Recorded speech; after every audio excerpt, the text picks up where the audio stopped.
Hey, everybody, it's Tuesday, July 14th, 2026. Welcome to the Giant Bombcast, episode 949. I'm your host, back from God knows where, Jan Ochoa. Joining me, as always, he's been kissed by the sun. I could feel the relaxation quickly melting off of him and the stress building back up.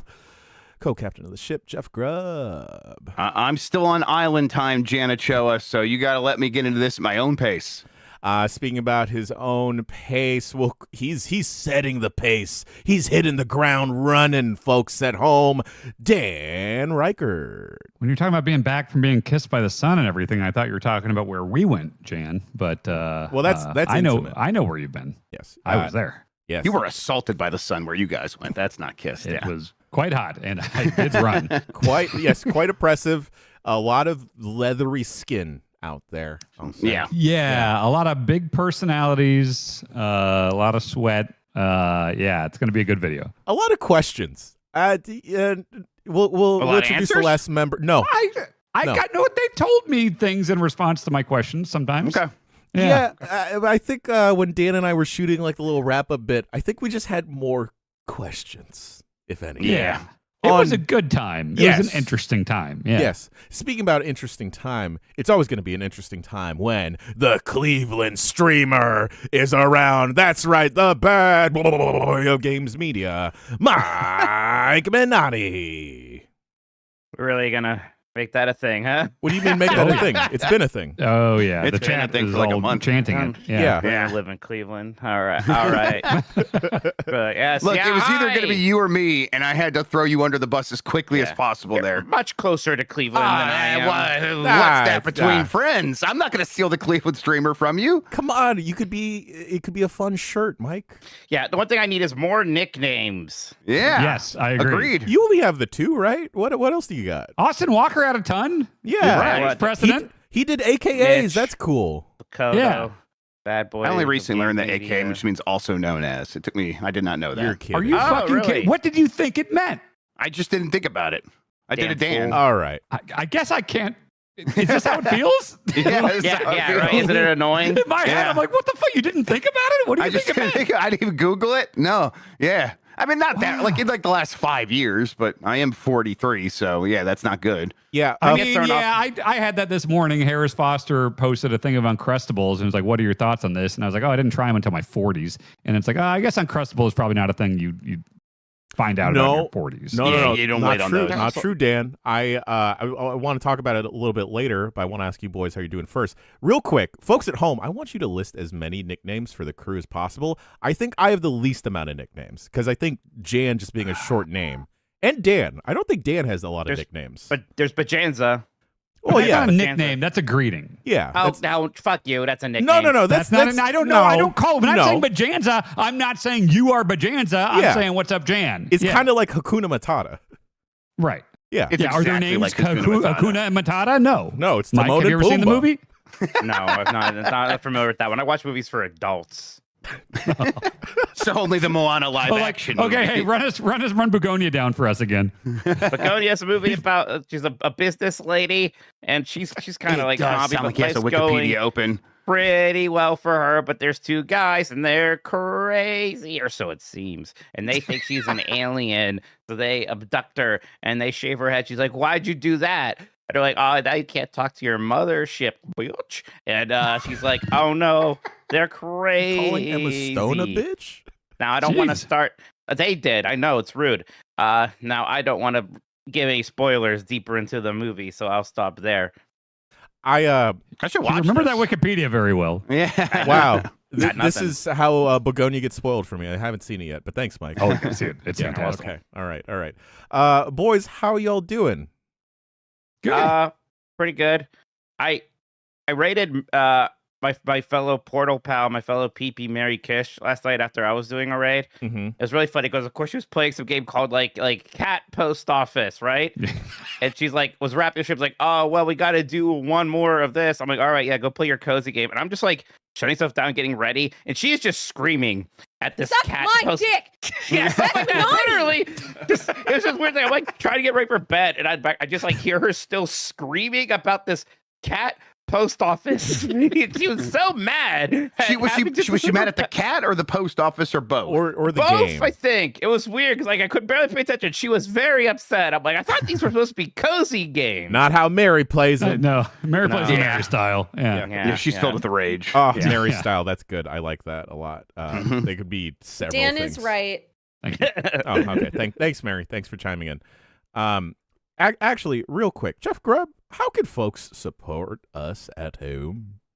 Yeah, if I remember correctly, I think it's giantbomb.com/join. You become a premium member. If you do that, you're supporting independent games media. We're doing this thing on our own with your help. If you have our back, we'll keep making cool stuff for you, and we really look forward to doing so. And we thank everybody who has supported us so far. It's made this all possible, and we're going to keep doing it our way. It also gets you ad-free versions of our shows, gets you premium exclusive shows, Jan, just like the newest season of This Is the Run, Sewer Shark. That's right. It's going up Tuesdays and Saturdays. The boys recorded another block of programming, and guys, we're almost at the end, right? The testing No, we're only is in done. stage 2 of 5 of the 5 stages of grief. We determined.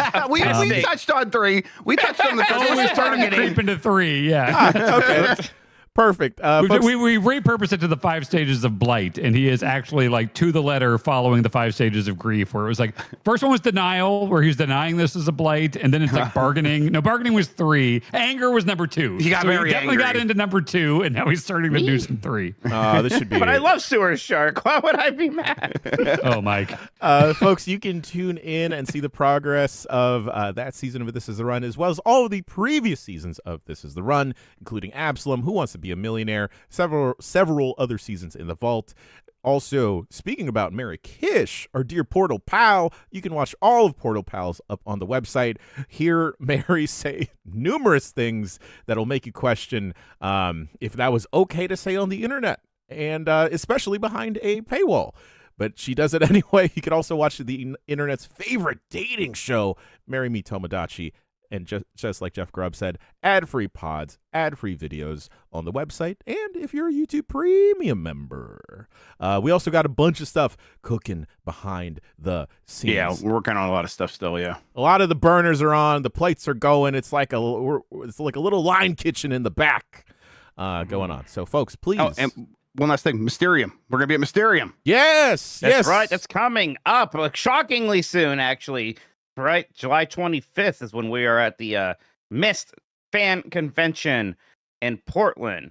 Should we say the other thing about? Probably. Yeah. Have we not? We have not, because also joining us at the Mysterium convention, and he may not be in the panel, but he'll be around. Dan Reichert, you're joining us. I am. Look, I've loved Myst for a long time, and for the long, I'm in a lot of Discords and Reddits and stuff about Myst, but I want to be surrounded by Myst people in the flesh. So I have to come to Mysterium. You didn't want to miss it. You have to come, and you know what? I think we should have a little bit of team building amongst the 4 of us, right? So yes, that's right. Yeah. Why don't you we guys don't get to spend enough time with each other? Yeah. Especially Dan and I. We don't spend enough time you guys traveling never travel. together. I don't think I've ever traveled with you. No. I don't think We so. should try that. Fix that. So what if the 3 of you fly to San Francisco, right? Mm-hmm, And then what if we have ourselves a little giant bomb road trip all the way to Portland, Oregon? Up the West Coast, the Pacific Coast Highway, that's in songs. That's right, from the Bay Area to the PN Dubs, gang. Okay. God, in Portland, I wonder who else might show up if we did a community meetup. Suck my dick. Oh, weird. All right, Mary. Now, I'm weird. busy that day, actually. Stop playing that cat game, Mary. It's not good for you.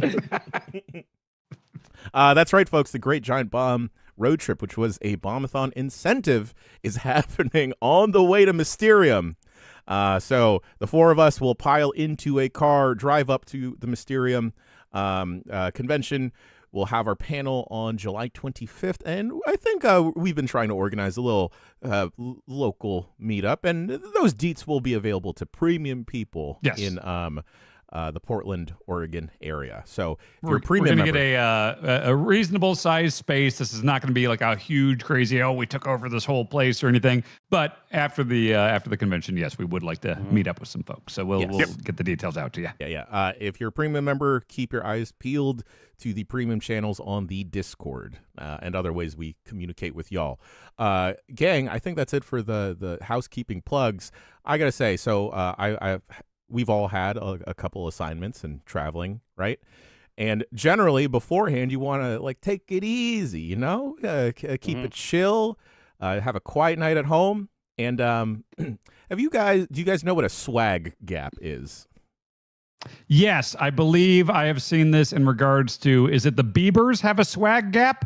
I believe I've seen pictures. I think this concept was illustrated to me by a picture of Justin Bieber looking real schlubby, and then his wife looking very dressed up and nice. Sure. That's kind of a swag gap. Yeah. Okay.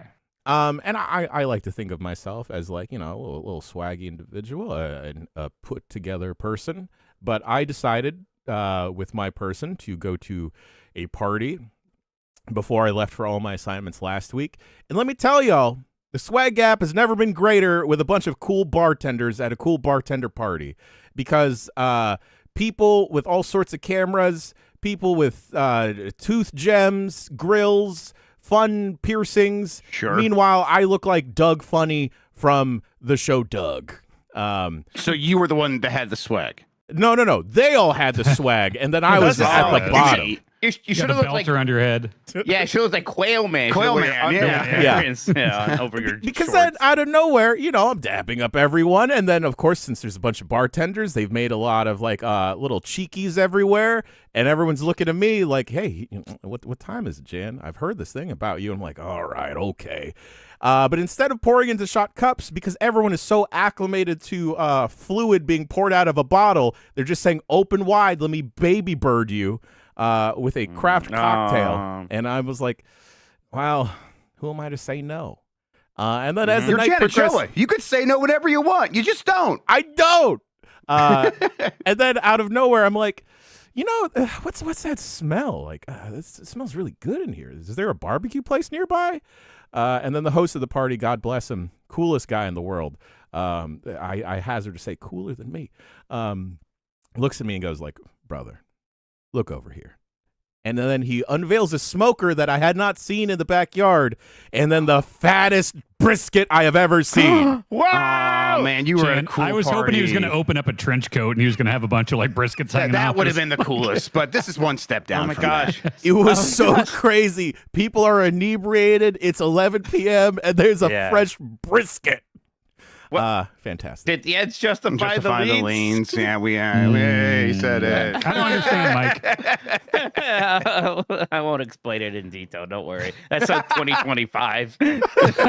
You know, Mike, I'm actually proud of you for not bringing up the barbecue joke. A lot of growth here. Yeah, that's right. That's right. We moved on. Yes, we've moved on. And moving on from that, gang, if you're in the Bay Area, I highly suggest going to Last Resort or Trick Dog. Tell them I sent you, and they won't know who the fuck you're talking about. So, oh yeah, it's Dick's Last Resort, right? The gimmick restaurant where they're mean to you, right? Yes, yes. That's where they made fun of me for being a virgin when I was like 14. God, what? I want to do just a video where I talk to Dick's Last Resort, and I talk him into this, where we're gonna, for one night, Mike is gonna be a waiter, and Mike has to try his hardest to be super mean to everyone he serves. I want to be clear. I didn't tell them I was a virgin. They somehow guessed. I mean, 14. I'm just gonna assume, right? Yeah, I don't think anyone was wondering how they knew. 14 pasty nerd. Were you at the time dressed up like Peter Jackson, as you were wont to do? Oh, I'm sure I was wearing something with Mickey Mouse on it. No. The way your eyes opened up, it's like you had like a flashback or something. It was terrifying. I hated it. It was like a class trip. Believe it or not, it was like a whole class trip. I was in the speech team and they took us there. So there were girls there, you know? There were girls there. I didn't like it. I didn't like this public humiliation ritual at all. We have to take Mike to a Dick's Last Resort. I'm gonna pull the waiter aside and be like, "Really, that's your guy." I've had enough of people being rude to me recently. I'll take it out on them. I don't care. I don't give a shit. Maybe we wait to be able to go into that. Let's wait a week. Let's wait a week. I was gonna say let's wait a week. Let's wait a week. It's still hot. I'd be remiss if I didn't say this as well. Circling back to premium, 9 Lives of Mr. Mistopheles. I'm on an emotional journey with that show. It's intense. It's intense. Yeah, a lot's happening. It's camping. It's hard to say goodbye sometimes. It's hard to say goodbye. But that also is up on premium. YouTube members, go hit that up. Jeff Grubb, how do you feel? You were on vacation. Yeah, good. It was nice. It was fun, man. Up north of Michigan's real great. We just spent a lot of time at the beach and then at the Great Wolf Lodge, which was a lot more fun than I was expecting it to be. That's like a theme park hotel. Yeah, indoor water park. Yeah. Indoor water park. Yes, it's a lot of great water slides. Lazy river, all that stuff. Was there a swim up bar? I think there was, but I did not partake just because I'm taking care of the kids. And when I go to Kalahari, I'm basically at the swim up bar the entire weekend. I did look up. I'm like, okay, now we've got to try Kalahari next time, which I think has a slightly different vibe. But yeah, it was great, very relaxing, very good time. Saw some fireworks, all that stuff. So yeah, glad to be home though. Hell yeah, nice. Mikey, Dan, how y'all feeling? How y'all doing? Well, Jan, I saw some fireworks with you until you made us leave so you could beat traffic. Well, Dan, I wanted to take you to a bar that you really wanted to go to that I thought you'd be happy about. But then we saw it and neither of us were happy. Why? What happened? Dan, can we talk about the place that is perfect for you and I? Can we talk about that place that was closed? I mean, everywhere was closed. But it was I mean, people would look it up and find out where we went. You're right. Yeah. So we want to keep the surprise, but it would be perfect for us. And it's the name of our new upcoming show. So, yes, our rival news show. We're gonna air. We got a good gimmick where we're gonna rival your news show. All right, I'm looking forward to it. It's got a good name, but we can't say it yet. Yeah. Right. I didn't think it could be a chain, but I don't want to risk it. Mm-hmm. I have to say, I think I immediately side with Dan. Though I think some of the most mad I would get at my dad growing up was when he did the "we have to beat traffic" thing. I'd be like, I don't really care about it's fine. I'll spend another 10 minutes in the car to do the thing we came here to do. Mm-hmm. Yes, but then as the driver, you got to deal with all the traffic and then sitting there. And then what if you start to get upsetty spaghetti, Mike? What? Me? Upset? When have I ever been upsetty spaghetti? You're right. He's, famously chill. Famously chill. All right, gang. Let's talk about video games. Forgot we do that. Yeah. Beast of Reincarnation, gang. How is it? I checked this out last week. This was one of my assignments. I need to get this out of the way. All right. Okay. I think Dan's Millipede Man is in the building. No, I can hear you. Okay. All right. I got to get this out of the way. All right. I've been very, very vocal about my displeasure of a lot of the recent Pokemon games. Right. I think Scarlet and Violet really did a number on me and my feelings towards the series. And those games, those mainline games, are developed by Game Freak, and Game Freak develops Beast of Reincarnation. All right. And some of those problems are the lack of voice acting, the graphics looking like mud, lazy animations with the Pokemon, and the game generally feeling like poop to control as you're like even just walking around navigating the world. Right. It is baffling to me how none of those issues are present in Beast of Reincarnation.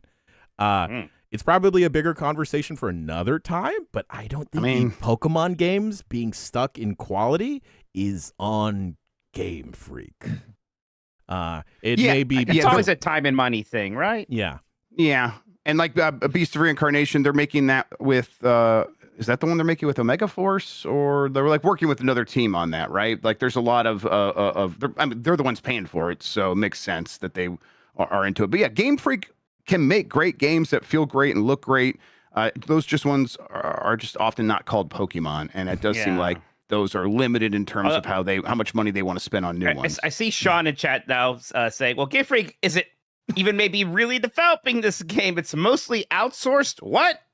Yeah, I know the director of Beast of Reincarnation though has history working on the Pokemon games. Like he's been in the Game for Freak sure. system. Yeah, The design and stuff like that. Yes, Game Freak's definitely heavily involved. Yes. But anyway, I was very pleasantly surprised playing through Beast of Reincarnation. I played the first 90 minutes of it from the very beginning, and it reminds me of Stellar Blade, Final Fantasy 16, and the movie Annihilation. And these are all positive associations.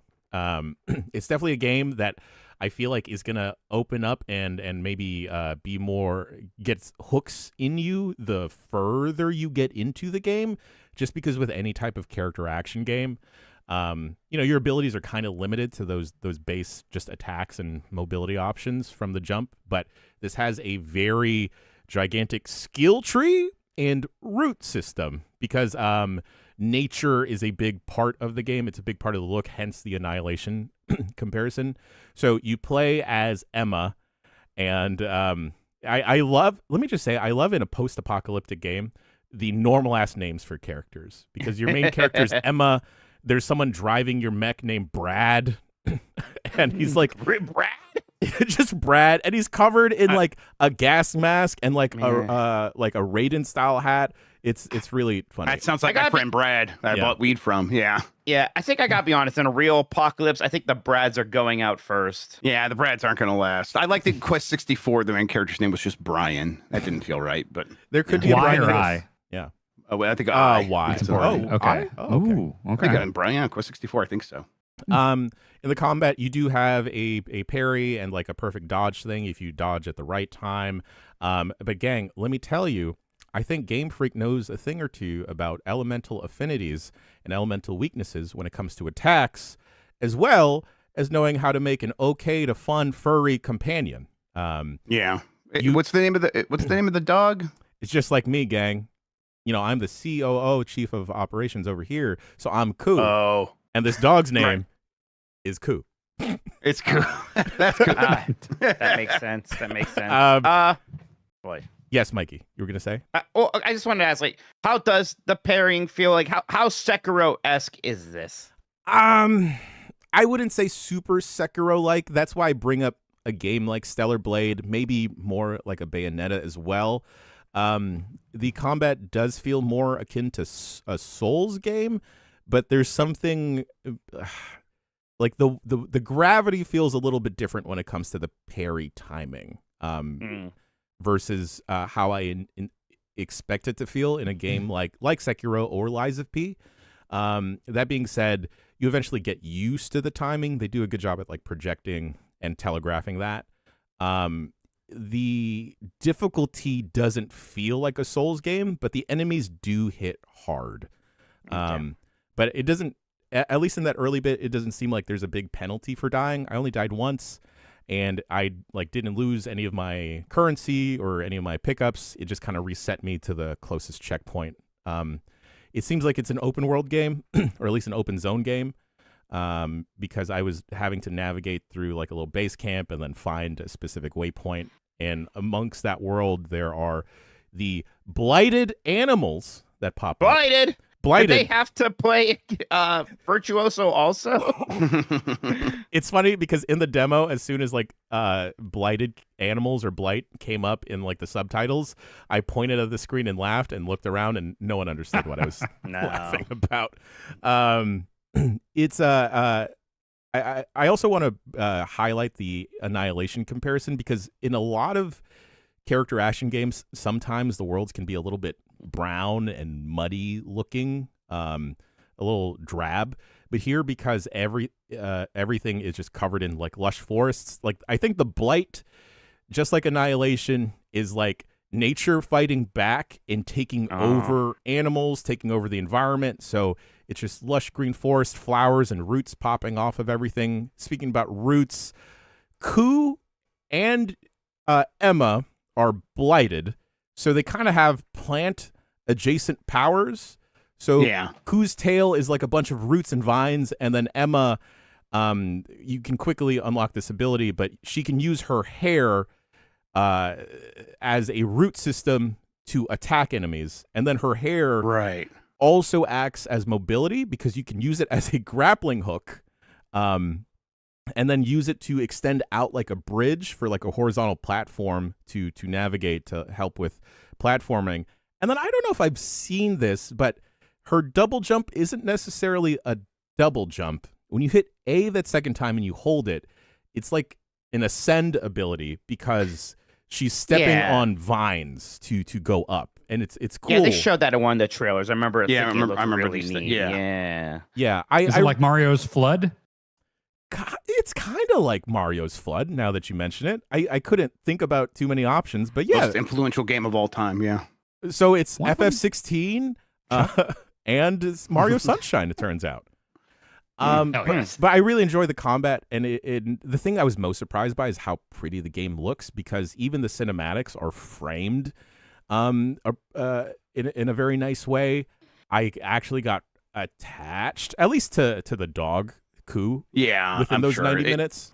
Is that because it's a big dog, or because it like was doing things that were new? And I mean, obviously it's a big dog, you're going to be attached, but it's a on big top of dog. that.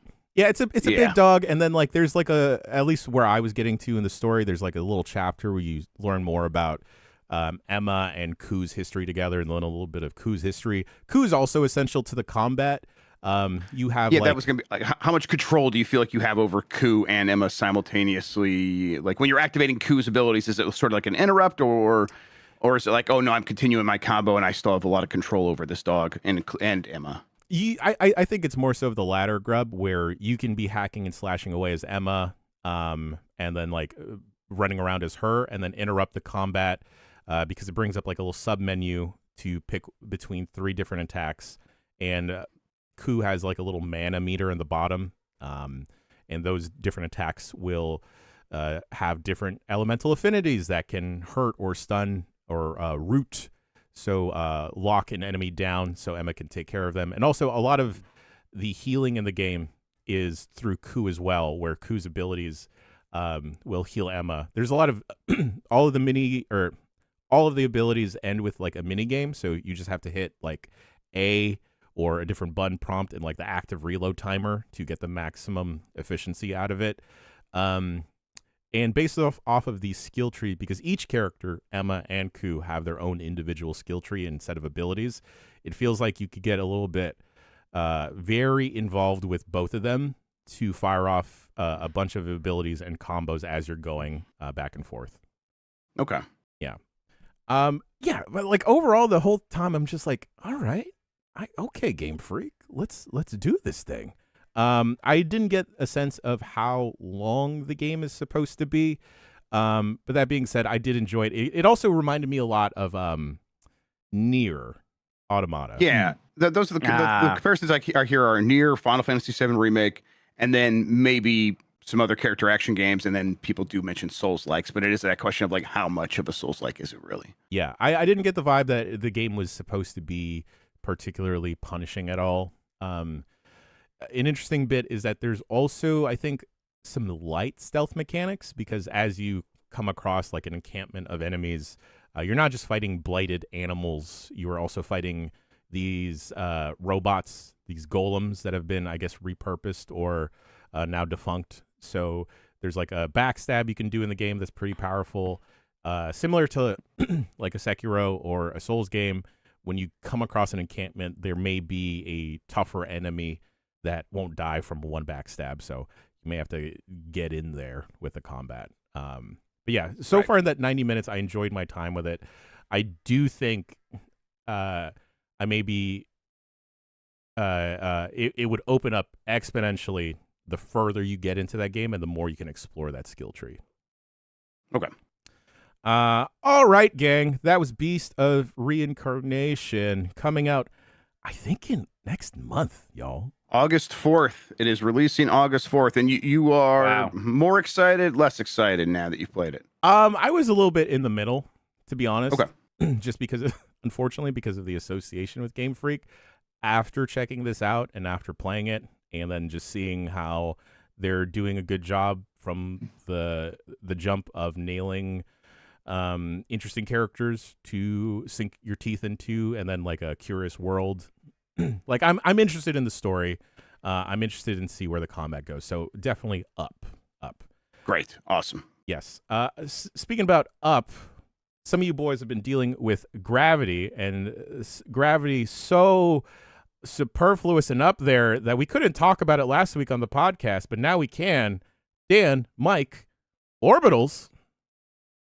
Yeah, the longest embargo ever, some are calling it, after a video game event. Yeah, it doesn't help that the embargo did technically go up early last Tuesday, and then by that point we forgot. But yeah, Orbitals. We played it at Summer Game Fest. It's funny that Nintendo had a hut, basically. It's the hut where I tried mustard. That's what people know the it mustard at. The mustard hut, yeah. And they had 12 games there, something like that, roughly, maybe 14. It's some decent stuff. We played, Trine 46 and Shrine 6. Yeah, there was that game that was like Wind Waker.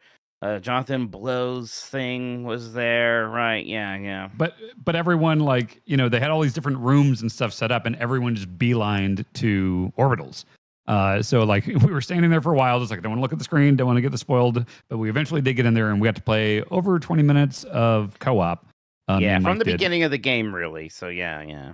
Yeah, and I think my worry, or I guess my one concern after seeing the reveal would be I hope this isn't like a style over substance thing. And it's not. It's like all of the charm of the visuals and everything. I remember I immediately realized how much care and love went into these visuals when I forget the actual frames per second, but they said that okay, so in a lot of 80s anime or whatever, the main characters would be at a certain 24 or whatever frames per second. And then background characters would be at 5 or something like that. So a guy would have a hammer and it would just be up, down or whatever. And they did that with this. So NPCs in the background are running at a different frame rate than your main characters. And it's oh, okay. There was a lot of craft and love put into this. And then the actual gameplay, what you're doing is super duper clever. It's a lot of I guess you could put it in the same conversation as an It Takes Two or a Split Fiction or something like that. It's entirely co-op, right? That's the whole idea, right? Yeah, and it's very much the hammer and nail thing. One person's going to be the hammer, the one's going to be the nail, and it's there's a puzzle. You take care of the horizontal stuff, you take the vertical stuff. We're piloting the ship, so one person's steering the ship, someone else is doing the turret. It's all things of that ilk.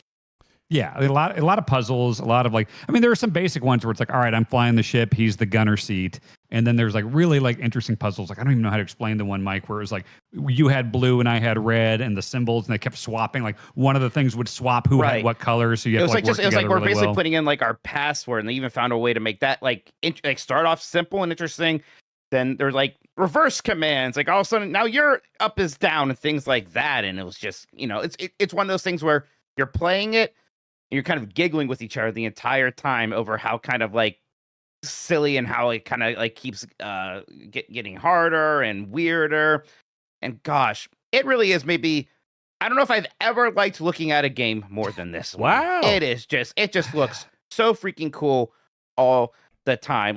The style that they decided to go for with retro sci-fi anime looks great. And then the way they are delivering on it is phenomenal. And you super don't need nostalgia for it, because believe it or not, I wasn't watching a lot of anime in the 80s. And I still look at this and I'm with Mike, where it's this is one of the coolest looking games I've ever seen in my entire life. And the gameplay is there too. Is this a Switch exclusive? Switch 2 exclusive. Yeah. I forget if it's online only co-op or if it or local only, or if it has online. I forget. You think it would have game share, right? Nintendo loves game share. I would Thing. imagine. Yeah. But I guess I'm not sure. I don't want to. But yeah, it kicks ass. I'm instantly just yep, okay. Any concerns I had about it are out the window. This is going to be a great game. Yep. No differences between the two characters, right? The characters control identically. It's all just there are situational in the moment things. of the situational. Yeah. Okay. For this puzzle, you're controlling this laser, and I have to flip this panel around, and we have to time it together. You'll have different jobs basically depending on what very you're It doing. Takes Two still, right? Or in the moment to moment running around jumping, those two are the same. But yeah, it's in each little game. It got even just running around before we even could do anything, we can kind of explore a space station and a ship. There's just weird little nooks and crannies. There's a drum set, so of course you can go tinker with that and go look into the character's room. It's just filled with detail everywhere. I think it's going to be a much more charming It Takes Two. Yeah, right. I was kind of dancing around that, where It Takes Two dives into some serious subject matter that some people may not be expecting just from trailering the game, right? But Orbitals looks like, a pleasant 80s anime romp. I like It Takes Two and Split Fiction. I think they play great. I think the characters in those games are generally not very likable, and the characters in this game are incredibly likable. Cool. We did have to torture an elephant in space at one point. So right. very It Takes Two then. Yeah. Fantastic. Very excited for that. Quick question for you boys. What would y'all suggest if someone does not have another friend to play a game like Orbitals? Like, what do you do? Fucking get one. Get some friends, nerd. Okay. Yeah. All right. I definitely think about this because it's like when we play those co-op prox chat games, I always run off because I just like to be autonomous, like do my own thing. Yay. Yes. And so I've not played many of these co-op games because it's like, I have to be there for another person. That doesn't sound like a great time. But this game looks so good. I'm like, I should get over that. That's a personal problem. And play this game. Speaking about Jeff Grubb running off in a prox chat co-op game, part 1 of Escape the Backrooms with our dear friend Lucy James is out now. Let me tell y'all, Adobe Premiere is trying its hardest to make me want to punt that software into the stratosphere because of how it cannot handle editing video. But very fun times. Isn't that its job? Very you fun. Get Movavi. I got it. I got Movavi. Good. Don't forget to get the subscription. You need it. Oh, of course. Yes, we had a fun time escaping the back rooms with our dear friend Lucy James. Also very fun to have to balance audio when it's prox chat, when Jeff Grubb runs off in a completely different direction. And also does not spawn with everyone else. I didn't spawn with everyone else. Also, and sometimes I wasn't running off. Sometimes I was the only one that could do the platforming challenge and got on the other side and everyone fell down a hole. So that's not on me. That's on Chuck and Lucy. And I think Jerf got disconnected. Yes. Disconnected, actually. Oh, so yeah, he definitely got disconnected. That game did not like Jeff Bakalar at all. And I see Sean saying this before y'all get mad at Sean and I. We are learning Resolve. I bought this little thing. I want to talk about it real quick. It's a little. Have you plugged it in yet? I have. I've spun this wheel around. So for audio listeners, I'm holding the Black Magic Design video speed editor. It seemed like a better deal because this comes with a full license for DaVinci Resolve. And it's got a bunch of little clickety buttons. You can switch between different cameras if you're doing multicam editing, a fun jog wheel. It's very smooth. I thought there'd be a little bit more give, but you just watch that thing go like it's a WWE spinner belt. And you can handle the trimming and everything. Very excited. I think I want to edit all of Catch Me If You Dan 2 on Resolve just as like a trial by fire to just learn it hard. Because it's great. It actually is. It is much better. Roto in Resolve is insane. It is so much easier. Animation in Resolve is so much easier. It's so simple. Yeah, it's great. Yes. Fantastic. All right, boys. Speaking about tech and everything and learning new things, Dan Reichert, you've been learning some new things about old things with RetroAchievements. This has been around obviously for a very long time. Like RetroArch and most emulators have had support for it for a long time, but I have not really dove into it, even though it seems extremely my shit. Like I was very into achievements during the 360 era, and I love playing old games. And one of my favorite things about achievements was how it has you playing old games or playing games in general in a different way than you normally would. Like even like nowadays, I don't pay attention to trophies or achievements unless it's a game that I'm so deeply into. And so like Astrobot's one of them where it's like, I'm going to get the platinum here because I want to have every excuse to play this in every way I can. And it's like, I can't believe it took me this long to realize how much fun that could be with retro games. And the extra element is Sean convinced me to do it on hardcore mode, which means you can't save scum. You can't use you can do things like you can speed up, so you can speed through cutscenes and stuff like that, but you can't do save states. It's basically just like what's on the, if it's a PS1 game, you have to manually save to the virtual memory card and things like that. Like if you're doing Mario 1, Mario 3 or something, you're not, you basically just have to do a run from the start. You're not loading save states or anything. But that's what I'm loving is like Mario 1, Mario 3 are great examples because I've beaten these games and played them, several times a year my entire life. And now it's like I'm doing things where I'm looking at the achievement list. I'm like, okay, I got to beat the first level of Mario 3 and I have to hold in right the entire time. It's like, oh, that's interesting. I've never tried it like that. Or like Mario, it's like beat World 1, pacifist run, where you don't hurt any enemy or get a fire flower. And it's like, oh, fun. Okay, so it's just, all these great lists curated by the Retro Achievements community and everything that are getting me, they're getting me to like discover parts of games I didn't really realize were there. Like I've always loved Puzzle Fighter, but I typically play the arcade version. I mean, I think I played the PlayStation version back in the day. But I was looking at the achievements list, and it was like, get all the stars and Ryu's and Ken's, and every character is like puzzle set or something. I was like, what the fuck is the puzzle set? And I realized there's a whole like single player thing you can do that unlocks different costumes and characters and stuff. If you go in, it's like, oh, here's the 6 Ryu challenges or whatever. So I've never played these before. So last night I was just playing a bunch of Puzzle Fighter, unlocking different achievements for that. It's like modes in games I've been playing forever that I didn't even realize were there. So god damn it, it's just so much fun. But yeah, this is all going into like just the Steam machine. Like that's been my whole deal for the last several weeks of like, I'm actually right now transferring X-Men Children of the Atom for Saturn is transferring to a 2 terabyte drive. Yeah. I got 2 terabyte Steam machine. I got a 512 gigabyte card in there. So the 512 card was my retro stuff. The 2 terabyte is for new stuff. But I just want to have everything on this thing. And so I'm going to get an external, this 2 terabyte where I'm putting all of the like basically disk-based and beyond systems onto that, and then I'll have all the cartridge-based systems and everything on the SD card. It's just so much fun just messing around with the like EmuDeck and Steam ROM Manager stuff and setting favorites in a way where it's like, here is a page where it's just I'm looking at every one of my favorite games of all time, and I can choose like, okay, well here I want the Devil May Cry HD collection in here instead of the individual PlayStation 2 ISOs or whatever. So just the curation aspect of it is just so much fun. Like I know Grubb's got the same sickness where we're constantly buying these devices and just curating. We have all these different external drives and stuff. And the Steam machine is like the ultimate device for me for doing that stuff on. So I'm really making it perfect and getting into the retro achievements at the same time. Awesome. Lovely. Speaking about old things that are new, I see here on the dock here, Magic PlayStation 2. Yeah, I finally got mine set up. I kind of did a little thing on Etsy just because I didn't have the time to set up another thing and do curation on yet another platform. So kind of ordered something. It came and the hard drive wasn't working, and I sent it back to the guy on Etsy, and he sent it to me. He sent me a new one with a message being like, "That's the last time I'm replacing it for free." I'm like, "Man, you sent me something broken. Why are you mad at me?" Jesus. But I plugged it in and got it working, and it's like the first thing I tried to boot up was Jack, and it wasn't working. I'm like, great.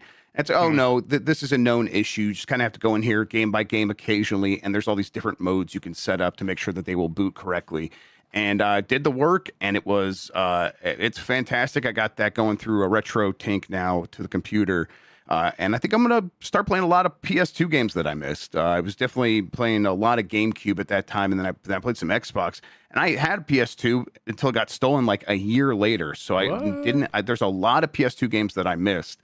And I'm like, oh, I got to sort of fix that. And this has been a really great way to do it. Now, the DualShock I have is a bit rickety and stuff like that. It's like, okay, it's time to maybe improve those things, go out and find some nice ones. But yeah, man, PS2. It turns out it has some video games on there. That's the one I'm debating here because it's like I've got the 2 terabyte drive, and I'm like, should that just be my PS2 drive? Where it's like, because if I'm going to put every PS2 game on there, that's a fucking ton. That's more like my biggest collection, probably. Yeah, I think the drive I have here is 16 terabytes or something like that. So yeah, it's nuts. That'll be all right. Yeah. Holy moly. All right, continuing on, I see a couple old games here as well. Don't worry, folks. We're playing new things. There are new things to be played. We're not old, also. No. I'm not old. I can say that. We are not. This is dyed gray hair. Yeah, I dyed this too. Yeah. Sure, yes. And lost and shaved. This is I shaved on purpose. Yes. Same. We at GBHQ have been actually answering an email that someone that is well acquainted with Sin and Punishment, but not the game, just the concept of it. But also, we've been playing, or one of us has been playing Sin and Punishment. Yeah, this was my vacation game. Last year I did Rygar. This year I did Sin and Punishment, which I've played before, but I don't know if I ever beat it. So I was like determined to see it through this time. And I'm glad I did, and I'm glad I kind of played it all in like one quick go over the course of like 2 days. So it was like 2 sittings or whatever. And And that game's got so much style and just like it's so slick. And you would think like a game where it's it's an on rails shooter for the most part, not all of it, but a big part of it is on rails shooter. You think of that as being so limiting, but it's a treasure game. So they make you feel like you are doing so much cool stuff because you're in control of moving the character around on the screen and aiming the reticle.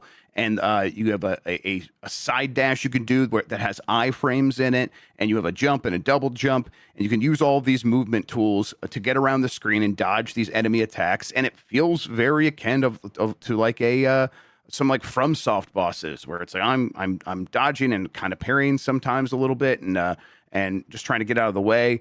And it looks so amazing for an N64 game that I'm like, man, they're like when a developer really knew what they were doing, they could really get a lot out of that hardware. But yeah, it's treasure.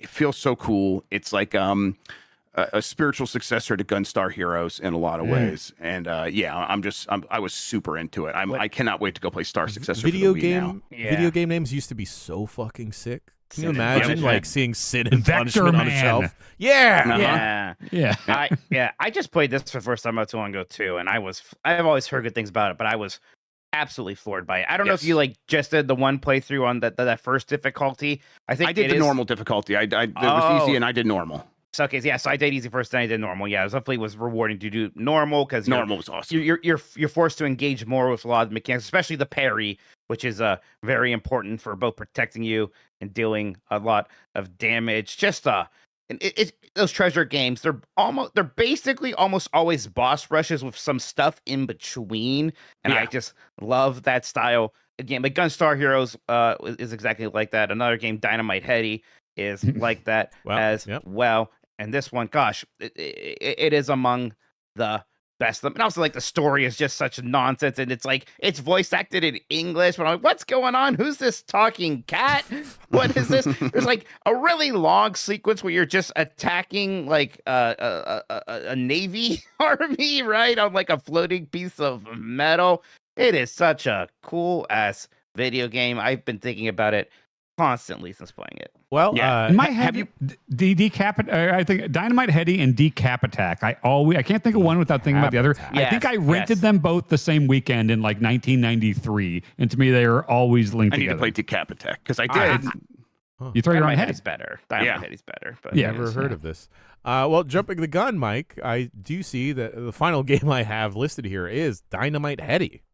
Yeah, so after I beat Sin and Punishment, I was like, I should play some other treasure games. And it's like, oh yeah, Dynamite Heady. Like, I kind of didn't even really know what Dynamite Heady was. I knew it was, I guess I knew it was a platformer, like almost a mascot platformer. Sure. I'm like, it's a treasure game. So is it like that Ronald McDonald game? And it's like, it defies description. You throw your own head, but it is so much cool nonsense happening constantly in that game. You're fighting a robot cat, and then you're doing like an auto runner sort of level where you just got to keep up. And then in the background, it's like advertisements for the game itself and Sega and Treasure in like this magical theme park world that you exist in. And it's also like you're on a stage. So sometimes you'll go into the backstage areas and have fights back there. It is such a weird game with so much style again. I kind of couldn't believe it. Like it's like a nonstop. So yeah, it's a boss rush with some stuff in between. Cool. Yeah. It really is. I love when games have advertisements for either like the publisher, developer, or other Yes. games. And it, like That I was happened on thinking, the like Genesis the so new much. Shinobi had that city Yeah. level Yeah. where it had Yeah, a yeah. bunch of Sega ads in the background. It's like, oh hell yes, this feels so Yeah. like appropriate. Dynamite Heady was the one that I had as a kid, probably because like it did have that mascot platformer vibe. So I had this game as a child, and I adored it back then. Everyone, go to a playground, and everybody would be talking about, Sonic or Vector Man and even Donkey Kong. And I'd be like, what about Dynamite Heady? And they'd look at me like I was crazy. Were you a Ristar kid? Not really. I didn't get into Ristar till later. That game's very good also. But What about Dynamite Rocket Heady- Knight, Sparkster? Oh, I love Rocket he Knight. was a Rocket Knight guy. You know, Yeah. I knew because Mike is basically Tim Turry, and Tim Turry loves that. Okay, yep, I knew you Here's would my little be. pewter Yeah. Rocket Yep. Knight figure. Rocket Knight Adventure is I knew it. I knew it. That is like Konami making a treasure game, because that's also basically Yeah. a boss rush with some stuff in between. Rocket Knight is. Did you ever get beautiful. Sparkster back from AJ? Did he ever give it back to you? Who knows? He probably did. I had a reminder on my Google for like 7 years of like remind Mike to get Sparkster back from AJ. A question for y'all. I feel like a lot of games around this era had ghostly disembodied appendages. What was up with that? I mean, Yeah. for Treasure, like that was like almost their house style was like they had like this, their characters were often made out of these like balls that would be, were spherical balls that would like connect to one another, but they can also separate. Like that is like Gunstar Heroes. And they kind of just carried that over to all of their other character designs, I think. But And then I think like, Rayman ruined it for everyone. Rayman ruined it for everyone by being a weird little freak. Rayman ruined it. Yeah, he sucks. And he ruined it, and then we lost a good thing. Yeah, this was before Raven. Decap Attack's interesting because that's a case of a game, like a Japanese game, just being completely reskinned here. Like in Japan, you're just a kid with a turban, and he kind of throws like something out of the turban, I think, and it's very colorful and bright.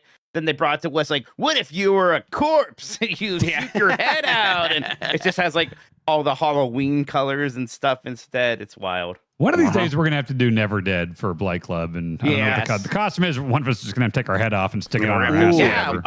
Green screen should suit. have like exactly. I was going to say a green screen like neck gaiter.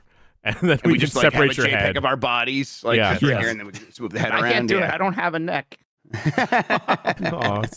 It's okay, Mikey. Well, somewhere down here. I don't know.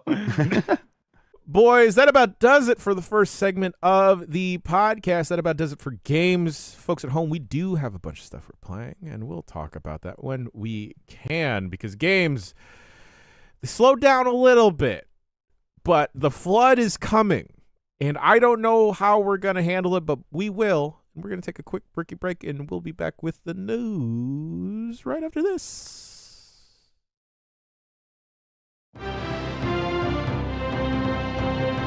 This is Jeff Grubb with the news. Jeff Grubb. Hey, hi. Yes, I have news for you. Let's start here with God of War Laufey will have a disc. That probably means it's coming out before 2020 or before the end of 2027.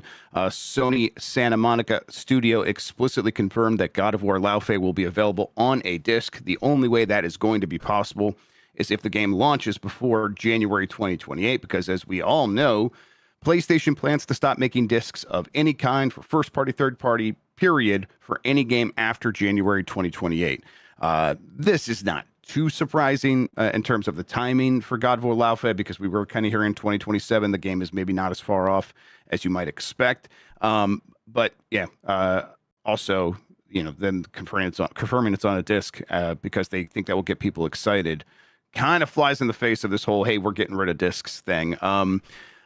It does seem like that there was like some movement over the last week, guys, while I was on vacation of people like organizing and getting a bunch of signatures signed. There was this, you know, I don't know if it's a change.org petition, but there is a petition that has like 285,000 signatures. Do you guys get the sense there's any chance Sony goes back on this by January 2028? Because I just don't have high hopes. I don't have high hopes either. Yeah, going back on it's difficult. So many things are in motion, including like the plants that make the CDs that they have. I definitely think there's probably more blowback than they were even expecting. And things like this God of War thing. It's weird for their own companies kind of be like, don't worry, everyone, right? Like, what a good thing that there's going to be discs. So it's like, so you admit that discs are good, right? Yeah. But I still kind of expect them to barrel through with it. I don't know how much worse it would have to get. I don't know how much excitement Xbox would have to generate if it sort of comes out as the opposing view of all this. Even though, again, like their thing's going to just be, well, we're going to like help you convert those digitally and maybe we'll have a disc option, but I don't see them being super full on. Like, we're the disc console, we're the disc company. And like, that's our point of differentiation. I just don't know. I think they're going to grit and bear it still for a while. Seems like, yeah, I think that it would be nice if this Xbox that seems desperate for positive PR would come out and be like, yeah, we promise to support discs as long as possible, but I don't think that they're going to do that, but we'll see. Obsidian cancels an Avowed sequel and moves Josh Sawyer on to Fallout. So as part of all this, like we found out over like the last week a little bit more details about. Oh yeah, id got hit pretty hard. I know you guys talked about some of this. And one of the things that happened there was Obsidian canceled an Avowed sequel apparently, and now Josh Sawyer, who was the director on Fallout New Vegas, now is kind of shifting from a game he was working on that apparently was pretty similar to Fallout, but not Fallout. Well, now he is making a Fallout game, and this is supposed to be sort of like, hey, look, we're working on the big stuff, but it's, of course, coming in the wake of, didn't you lay off a bunch of the people who would have been responsible for making this? And of course, that's the case. Do you think this new Fallout game is like, all right, we're starting on scratch from that, or you think they are converting that game that was already very much like Fallout into just being an actual Fallout game? They're gonna have to take some of that work. I think so. Yeah. It also feels like just weird timing of them. I don't know. I guess the motion of a Fallout game getting like properly started happening now when that show was popping off a couple years ago. At this point, it is like the weird thing was like, well, we either do it now or we're gonna have to wait even longer if it is actually Bethesda doing it.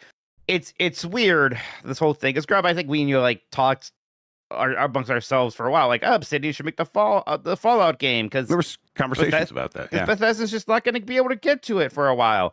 And of course, we had to kind of get there in the shittiest way imaginable. Yes, exactly. And this does feel like that one-time Xbox policy of, we're going to let these studios who have their own identity continue to establish their own identity and come up with their own ideas and work on stuff the way they want. Obviously, that's so far out the window now, and these teams are being told, hey, this is a top-down structure now. We need games in this franchise, and you're available. You're doing it. It obviously fits on paper. Josh Sawyer working on a Fallout game does get some people excited, but I think anyone who's pretty savvy to this stuff does know how volatile the situation was, and that's probably not going to lead to great circumstances for these games going forward. Morale at an all-time high across Xbox Studios and Bethesda. Everyone's real happy and pleased. There's no strikes. There's no unions. What are you talking about? Yeah, it's not like you already had a fair number of people working at Xbox that you could have done this already on top of making more games. Do you think they just don't get it, Jan? If they just did their jobs and made good games that sold well. Wait, what happened to Ubisoft Barcelona? What? Those people got fired? Assassin's Creed Black Flag is a massive hit, so Ubisoft laid off dozens of people who helped make it. Assassin's Creed Black Flag Resynced sold 2 million copies on its first day. According to Ubisoft, like they came out and trumpeted that after they were already doing these layoffs, which is just insane. There are at least 5 more Assassin's Creed remakes that could be greenlit right now. Yeah. Like Black Flag, that are about as beloved, or maybe like kind of miss an audience because it was at that down period, like a Syndicate. But just do Assassin's Creed 2 or Brotherhood right now. But no, making and selling more games, not the answer. Laying people off continues to be their number one answer for how they're going to make more money. Like, I saw that this was reviewed very well and was selling pretty well, and I was kind of excited. Yeah, it's like 84, 85. Yeah. But after seeing this news, fuck them. Yeah, it was like very deflating. It became the number one game on Twitch for a little while on July 9th. It was really? Had 99,451 concurrent Steam players in its first 24 hours. That was at its topmost point. That is the largest Steam peak in Assassin's Creed history. Obviously, some games haven't launched on Steam, but this is a very strong launch for this game. The point being, but yeah, they have laid off 51 people at Ubisoft Barcelona who supported on the game. As soon as it was out, basically they released it, and there was a time when that was just standard practice. That is how the industry would work. They would release a game and then lay a bunch of people off in release month because they're like, okay, well we'll maybe hire you back one day when we need you for the next game. I feel like that practice has been so detrimental to the industry. Yes. Retention is so important. So important to have people who are ingrained in your studio, in these franchises, and can develop an actual team instead of this weird idea of we're going to build a tower, then knock it down each time and build the tower again. I would have to assume that this is kind of what, like, this exact practice that you just outlined, Mike, is what led to Ubisoft being not pleased with the Prince of Persia remake, right? Oh, things like that. I mean, I think it's a part of the reason, and there's other reasons, of course, that video Sure. games take 8 years to make now, right? When it used to take a couple. Yeah, it's Ubisoft continues just to be a mess. Like every time we talk about them, we say that for a reason, because even when things seem to be like, okay, they figured something out, that doesn't mean that they have figured it all out. They figured out a way to make some money right now. Their situation's so fucked up that they don't think that that is going to be a long-term solution, and that thing being having successful video games. It's crazy. GDQ raised $2.4 million, and then it had its S&K kerfuffle sponsorship stream. But first of all, $2.4 million for Doctors Without Borders. A bunch of really great speed runs. Yeah, really well done, like always. And then they did kind of step in it with an S&K sponsored speedrunning showcase right afterward. The community immediately objected because S&K is majority owned through Saudi Arabia's Misk Foundation, an electronic gaming foundation, which is wholly owned by the Crown Prince Mohammed bin Salman. And so a lot of people in that speedrunning community are very strong advocates for all kinds of progressive causes, but especially LGBTQIA plus stuff. And seeing a Saudi prince who has stood in the way of those things kind of being able to spend his money, throw his money around, and get some airtime was very frustrating to people. But GDQ said, hey, we didn't realize who the owner was. We immediately pulled it during the stream, they pulled it. They stopped doing it, apologized. Seems like they were able to sort of have some saving grace here. But I don't know. I was driving when all this was happening. What was the temperature in the room when you guys were getting the sense of it? I wasn't actively watching Games Done Quick when the run had started, but I saw it promoted that they were going to do a Metal Slug run, and then my immediate reaction was like, oh, well, that kind of stinks. But then I saw the reaction online afterwards, fairly soon afterwards, being like, no, we kicked it out. We 86'd it. Yeah, I think, people were upset, and then there's a little bit of oh, if we're talking about this in chat, they're banning us, and then it did turn pretty quickly into we're ending the stream in the middle of it. It was definitely not a great look. They pivoted very quickly. I think if anybody out there has deserved a little bit of grace for all the good things that they have done in the gaming space, it is probably Games Done Quick. Doesn't mean that they are above any criticism or anything like that. But, you can make the case how could they not know? And I do get that.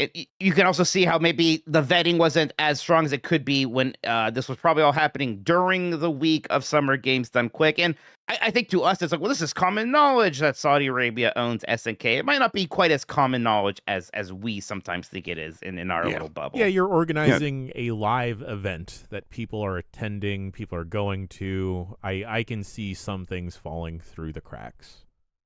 Also, especially when they set up several shell companies to hide the fact about right. It's not exactly. It's not like you look up who's the owner of SNK and it says Saudi Arabia, right? They deliberately make it sort of hard to know what's going on, and at the same time, this is part of their campaign to make their brand seem more palatable to a lot of audiences, including Western ones, and you kind of have to be careful that you don't sort of get sucked into that unwittingly. Yep. But $2.4 million raised, a lot of good, and of course the good of just providing awesome sort of infrastructure for the people in the speedrunning community to show off their skills, which continues to be a huge part of what makes GDQ so cool. Last couple of stories here. Rhythm Heaven Groove delivers gigantic original Switch launch in Japan. This game is a massive hit in Japan. Rhythm Heaven Groove sold 393,378 physical copies, basically 400,000 physical copies in its first week. That's just physical. That's just Japan. So just huge for kind of any game, period, but really huge for a rhythm game. And it's Switch 1, so it has the benefit of that massive audience, of course. But yeah, the next closest game was a Konami Goemon game that sold 60,000 copies. Yeah. Have y'all seen people doing the Rhythm Heaven Groove mini games in real life? No. Yes. Yeah, these Okay. I saw some lifeguards they were like throwing like balls, and the guy was hitting it with like a raft or something on beat. It was great. That's fun. It's really fun. I gotta circle back to this. Grubb, you reviewed this for folks that may have I like missed this. I like this game a lot. Yeah, the reviews on the website, it's really good. I don't know if it's my favorite Rhythm Heaven, but it's still really good. I think that you guys just think of it like snack size WarioWare style rhythm games. Like it's not in that it's going to take 5 seconds, but in that it's like it's one rhythm concept done a couple of different ways over the course of a song, and you really hone in on that. So it's the rhythm game that anyone can sort of play, I think. But it gets very complicated, and getting perfect scores and stuff like that is very challenging but rewarding. I'm really glad that this game is doing well. And now that it's like clearly a massive hit in Japan, I almost guarantees we will get more. That's how it goes with Nintendo. And then last story here, Mario Kart Tour and Final Fantasy Ever Crisis are both being shut down. Nintendo will shut down Mario Kart Tour on 10:59 p.m. Pacific on September 29th, 2026. Ruby purchases and Gold Pass renewals have already been disabled. Nintendo says it has no plans to release an offline version. That is unlike what it did with Animal Crossing Pocket Camp. And then Square Enix is terminating Final Fantasy VII Ever Crisis on October 6th at 11 p.m. Pacific. Let's see. Premium currency sales have stopped, although events will continue until closure. Square Enix has likewise also not announced any permanent offline edition, which is frustrating in this case, apparently, because this is that sort of remake-ish. It's like chibi remake retelling of Final Fantasy VII. And it had like some unique story elements that were only available in this version of the game. And so that stuff will be just going away unless people find a way to preserve it, which I bet they have. But, this is a online game where you get currencies and stuff like that. So some of those features might not work. I never know how that preservation actually goes into effect. But yeah, it's a reminder that mobile continues to be the worst place for preservation. Like it's just there's huge swaths of games that never got updated to run on 64-bit OSs and stuff like that, and they just will never come back. And then there's games like this where they require a server and they go away, and no one at these companies seem to care, which was why it was so notable when Pocket Camp did get its offline version. Right. But that's not a trend from Nintendo. It was a one-time thing. They're not doing it for Mario Kart 2. And like Square Enix also kind of like they can do this because XVS is getting the Final Fantasy Resonance coming out, which people are excited for. So they are capable of these things. I guess in both cases they didn't say we are never going to make offline versions of there's no plan, things, but there seems like there's no plan. It seems like for Mario Kart especially, that's kind of dire. And it's just weird because they were the ones who are all like, this is a mainline Mario Kart game. Now it's like, well, that's Mario Kart 9, yeah. I'm like, we can't ever play that again. Just bizarre. Just also seems it's just a weird reminder of that whole Nintendo mobile effort and the fact that the Mario Kart game even couldn't really make it happen. It's like, boy, then what can? Yep. Yeah. All right, that does it for the. Oh yeah, go ahead, Jen, please. Well, I was going to ask, is that Final Fantasy Ever Crisis game? Is that only on mobile, or did that ever get like a PC? I think there might be a Steam version of it. Okay. A lot of Square Enix games do, but yeah. Fantasia. I've heard some people. Fantasia eventually got that PC port, so I wonder if I don't know. It's on Steam. That's saying. Game. So is it still on Steam? Because when I assume it's also going to get Yeah, when I try to search for it, it doesn't come up. Ever Crisis. Yeah, weird. Okay, there. Maybe it's in here somewhere. No, that's Crisis Core. So yeah, it's not coming up when I search. Maybe it's already delisted on Steam. All right, yeah. Like I said, that does it for the news headlines. Jan, I'm handing the show back over to you. Fantastic, boys. We're going to take a quick break, and we'll be back with the emails and YouTube super chats right after this. These are the emails for the show. Emails. Bombcast@giantbomb.com is the email address to send your emails to. You can write in about any and everything going on, popping off. You got kind words to say to the crew. You got complaints. Don't send them. I don't want them. We're perfect the way we are. That That goes to Mike on Blue Sky and Reddit. Fantastic. Bombcast@giantbomb.com is the email address. Send your emails to. Gentlemen, I have pasted an image here in the document. Chuck writes in, not our Chuck, a different Chuck. Saw these at Walmart. I just wanted to pass along love you duders. And it is a picture of a package of wieners. Bacalar's wieners! And the brand is Bacalar's. Do you think this is why he doesn't like hot dogs? Yeah. Oh, it's traumatic. Yeah. Are his keys in there? He's too close. He's seen how the Bacalar's wieners are made. Yeah, because like he's seen how the sausage gets made and everything. It's like the family business, the family legacy, and he doesn't want to associate with hot dogs. Yeah, don't shit where you eat. Yep. Yeah. I get it. I get it. All right, moving on along. What does that phrase mean? Like, I hear it all the time. I know what it means conceptually, but don't shit like what on your plate in your kitchen. Like, is there more to it than I'm? Don't shit where you don't eat. shit like if Who's you have shitting in your kitchen? If you have a campsite outside and you're eating somewhere, don't shit like right there. I just feel like this isn't a concern. Who's doing this? Well, also it's a figure not, of speech. It's a figure of speech. Like also like, don't date a coworker. No, I understand like the metaphorical, what gonna the phrase means. I just feel like it should come from a. You understand that like metaphorically like that's the important part, and that it's the literal part doesn't matter. I think a good saying makes sense literally and metaphorically. So like, do you feel that way about like what is it? I can't kill two it's like birds a double-edged with one sword. stone. A double-edged sword you got to be careful with. There's two edges on it. So that works literally. So, but But you hold it by a handle. That one actually doesn't make sense because it's like. It just seems extra dangerous to take extra precaution. But you do hate kill two birds with one stone because you would never do that.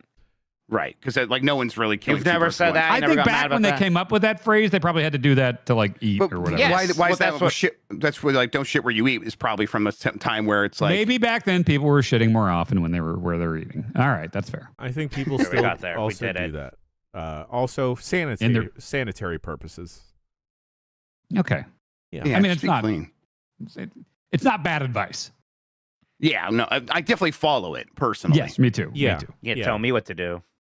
And I think for the Bacalar's wieners, I was the saying I was actually looking for was don't get high on your own supply, and that one we all just agree with. Like that one's just good advice. Yeah. 10 crack commandments. Yeah. Thank you. All right, moving on along. God, I was listening to Mike, we need to sit you down and make you listen to like just so much rap and so much hip hop. Me and Jan were talking about this on our trip where it's like I like that you talk about me when I'm not there. We were also talking about that also about how much you've invaded my brain. Good. I like that. Matthew from the greater Walt Disney World area, Florida, writes in, "Hello, Bombcasters. With the current landscape of video games, I'm considering getting into emulation. So many of the GB crew have lovely-looking emulation setups. What I need to know is if there are any of these amazing emulation platforms on Mac. My only personal computer is an M1 MacBook Air that I hook up to a TV. The little I have dabbled with emulation hasn't had the best performance, and the dashboard looks nothing like Dan's sleek Steam machine setup. Any pointers would be appreciated. Matthew from the greater Walt Disney World area, Florida, sent from my iPhone." Don't have a Mac is my advice. I assume it's harder on there. I don't know. I didn't really know they were still making straight up computers, but yeah. Okay, wow, that's insane. Emulation is like phones and stuff now. No, no, definitely not. Yeah, the MacBook is like one of the best selling like laptops and stuff. And the M1, the M1 would be very good for emulation. You'll want to like, I think Emulation Station might be on Mac. I don't know if it is, but if it's not, it has its equivalent. So yeah, just that's what Dan's using, right? You're usually emulation station for that. I use for the machine stuff and for the Steam Deck. I just run EmuDeck, which makes it just idiot proof. Right. Yes. Where that installs it emulation sets up station. emulation station, and then you got to use Steam ROM Manager, which comes with EmuDeck to kind of like add it to the Steam UI. Right. If you don't want to launch it through emulation station, there's a lot of different options based on how you like to put it together. We did get a lot. Is it that crazy that I'm looking at the chat? Is it that crazy? I didn't know Apple made computers. It's actually insane, Dan. I doubt I've been in the room with an Apple computer in 10 years. In our hotel room. Every time I'm with you, I have my MacBook with me, and you're in our hotel room. Next to you. I was editing. This is the run on it. I thought it used to be so distinct looking. I just assumed those were normal laptops. With an Apple on the back. You haven't seen that? Don't you have an iPad? I remember back in the day, they were very. That's what I thought they were like, just phone, tablet. The Magic Keyboard. They make one of that new little laptop they makes like super popular. The Neo, right? I had no idea. AJ got one recently. To be fair, the Neo does have phone hardware inside of it, but it is a laptop. It's a laptop. Obviously, still computer components going into the iPad and iPhone. I understand that. They're still a computer company. I just didn't know they made lap and desktops too. Yep. Yes. Wow. Yeah. They make Mac Minis and stuff. Yeah. Okay. All right. Is it mainly for like old people? No. Students. Remember. Everyone. There's actually no excuse for this, Dan. You could try to find one, but I mean, the last time I remember them being popular was like in high school video production labs because they had the clear ones and then they had the always flower been. ones and like Final it's Cut. 1 second ago, and But I never hear anyone talk about ago. Final Cut or anything anymore. People still do. It's people have actually gone back to Final Cut because Premiere sucks now. Holy shit! Is it possible, Dan, that you are out of touch? In this very particular, limited in the world of circumstance, Mac computers, yes. You're still an expert on what kids are into, though. Don't worry. Are kids into Mac computers? I assume they're just not into computers. Yes, absolutely, kids they are. are super into Really? it. The Mac Mini was also one of the most popular computers to be sold recently. I'm looking this fucker up. Mac Mini. Yes. You're gonna be mad at that is tiny as fuck. Holy shit. they're real small now. Yeah, Really small. Because it's just because basically phone hardware. That's a whole computer? A whole computer. Yeah. I kind of like how that looks, honestly. This motherfucker, I swear to God. I love it's kind you. of sharp looking. I think I shared with y'all during a meeting that people have been using a Mac Mini as like a portable computer, which sounds insane. Right. Yeah. You did talk about that in a meeting we were all in, Dan. That's right. I do remember that. And Dan, I think you even reacted to the video I shared as well. Anyway, a lot of people have been writing in about emulation, actually, folks. Sean and Chet just said, fuck you. Wait, I recommended to you that Kayla should buy a Mac Mini when you asked me about it. Oh, I guess I forgot about that. No, I remember that conversation too. Yeah, I do too. Yeah. I guarantee I was like, there's no fucking way she would know how to, because I wouldn't know how to use it. I remember the one time I tried to get a MacBook like in 2009, and it's like all the buttons are different, and fuck scary. that. Only one mouse button's fucked up. Yeah, I did not like it. I like their phones. A lot of people have been writing in about emulation because of the Delight Club from last week, as well as the handheld stream that y'all did a couple weeks ago. So a lot of folks have been asking and writing about emulation stuff. Further questions come from Anthony. Hey, guys. I watched the handheld stream and loved it. The conversation about what to play while on the toilet, paraphrase, reignited my love for the Playdate. And I wanted to let Grubb know that if he got one back after he broke it, it's worth having a look. I got another one, yes. Not only does it have an amazing Game Boy emulation, but the community games are super fun / arcadey short games with leaderboards. There's one where you just have to cut things in half, a beer pouring one, and definitely a fishing one. Definitely worth using it. I, for one, love playing Link's Awakening on that thing. Keep up the awesome work, Anthony. Moving on with the emulation talk. Hi, Bombcast crew. Watching Dan and Mike's Delight Club, I was blown away by Dan's Steam machine setup for emulation. It's pretty much exactly what I'd love to have in my living room. A lot of my favorite childhood memories are sitting around with friends playing PlayStation and Nintendo games, and I'd love to recreate that. The problem is that here in Australia, a Steam machine costs anywhere from about $1,600 to $2,300, which is a lot to spend for what I'd mainly use as an emulation box. If all I want is something connected to my TV using a wireless controller that can comfortably handle emulating a wide range of older consoles, what's the easy solution? I'm not especially tech savvy and don't want to spend hours tinkering with settings and software. Is there a simple just works option these days, or is tinkering still part of the hobby? Tony from Sydney, Australia, sent from my iPhone. Perhaps, Tony, a Mac Mini. Yeah. Mac Mini would be very good. It would be like you'd be able to do anything with a Mac Mini. The thing that got me started on my, I had done in college and stuff, you get like Nesticle, and I would get like standalone emulators and stuff like that, and that works fine. But I never messed with like RetroArch or anything like that until I think it was the Beastcast we had Ron Funches on, and he told me he had a NVIDIA Shield TV Pro. Yeah. And it was just this tiny little guy that he traveled with, you know, when he was on tour, and he just turned it into his like emulation box. And so I bought one of those. I'm looking at it now. It looks like they're like $200 on Amazon. And you can set up RetroArch pretty easily on it. Here's the thing, there are a million very good guides on YouTube for this stuff. I would never have any idea how to do this stuff naturally, not really inclined towards knowing how to do any of this type of stuff, but you find a good like retro game core video, or like Joey's handhelds. There's really good, like just search for like Shield TV Pro RetroArch setup or something. And then like there is a lot of tinkering. Like tinkering I think is maybe more than half of the hobby, at least the way I do it, where it's like I'm just constantly buying these new devices, getting them set up. It's like, okay, well, I think this device is good for everything up to this system, or this one would be particularly good at like Game Boy stuff, or, you know, oh, the Odin, this can do PS2, so this is going to be my PS2 handheld. But it's all tinkering. It's all file management. It's all, you know, making sure you get everything you want. Like I'm pretty completionist about everything. But if you just want to like get your favorite games, have them running on like you can get like a 16 gigabyte card if you're just doing like retro.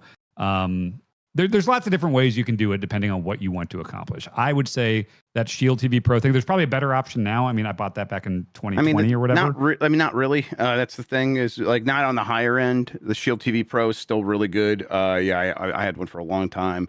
I think maybe now it's like you might be better off going even cheaper, and just like there's a Walmart has an ONN brand, it's electronics brand, and they have the new $60 4K streaming device. It's just a little Android like puck. And so you can have all of the Android emulation stuff on there. And the new one has like 3 gigs of RAM, which is quite a bit for most emulation. It has a pretty good new chip in there. And there's some awesome emulation front ends launching on Android right now. I think Isu or something like that is the new one that everyone's talking about. And you kind of, just follow the guides for setting that up. And, you know, it's like $60 for this one.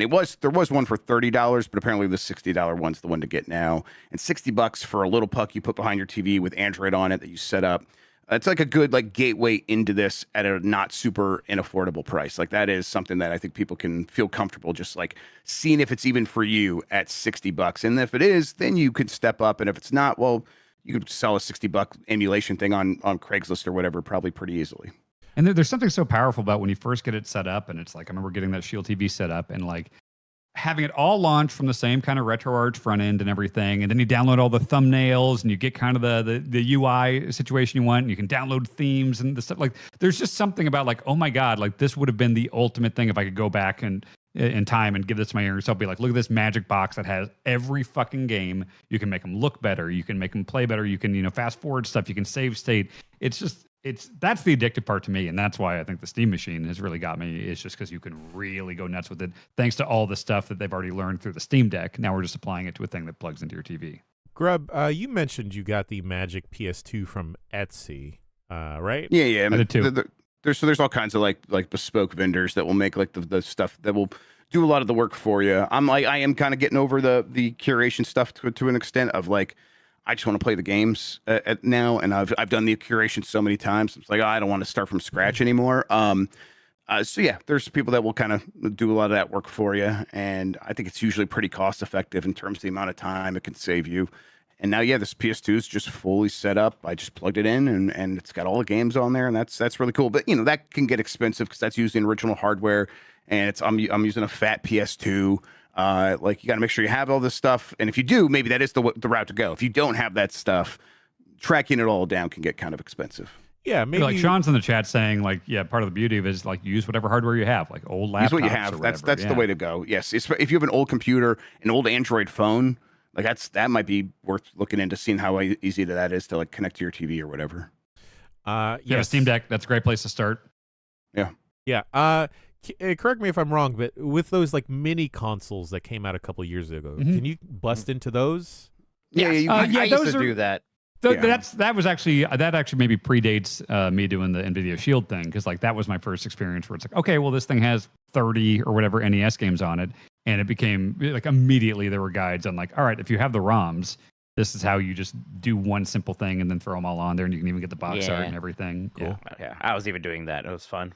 Yeah. Those communities are insanely detailed and obsessive, and there are just a million different ways to present these and download them. Like the emulation scene is fucking awesome. We should like maybe pick up that Walmart device you mentioned, Grubb, and then just I'll get in there. Hey, We'll make a video about that. This is how you can do it. So the plan right now is like I have a bunch of old AMD hardware, not old, but it's like older AMD hardware sitting over here that I've never put in anything. So I want to do a stream where we or a video that we get that Walmart box and mess around, get that set up as best we can and see what it's really capable of. And then I want to build a Steam box, a Steam machine with these parts over here. So we'll do that as well. Cool. Let's do that. That sounds a bunch of fun. All right, let's see.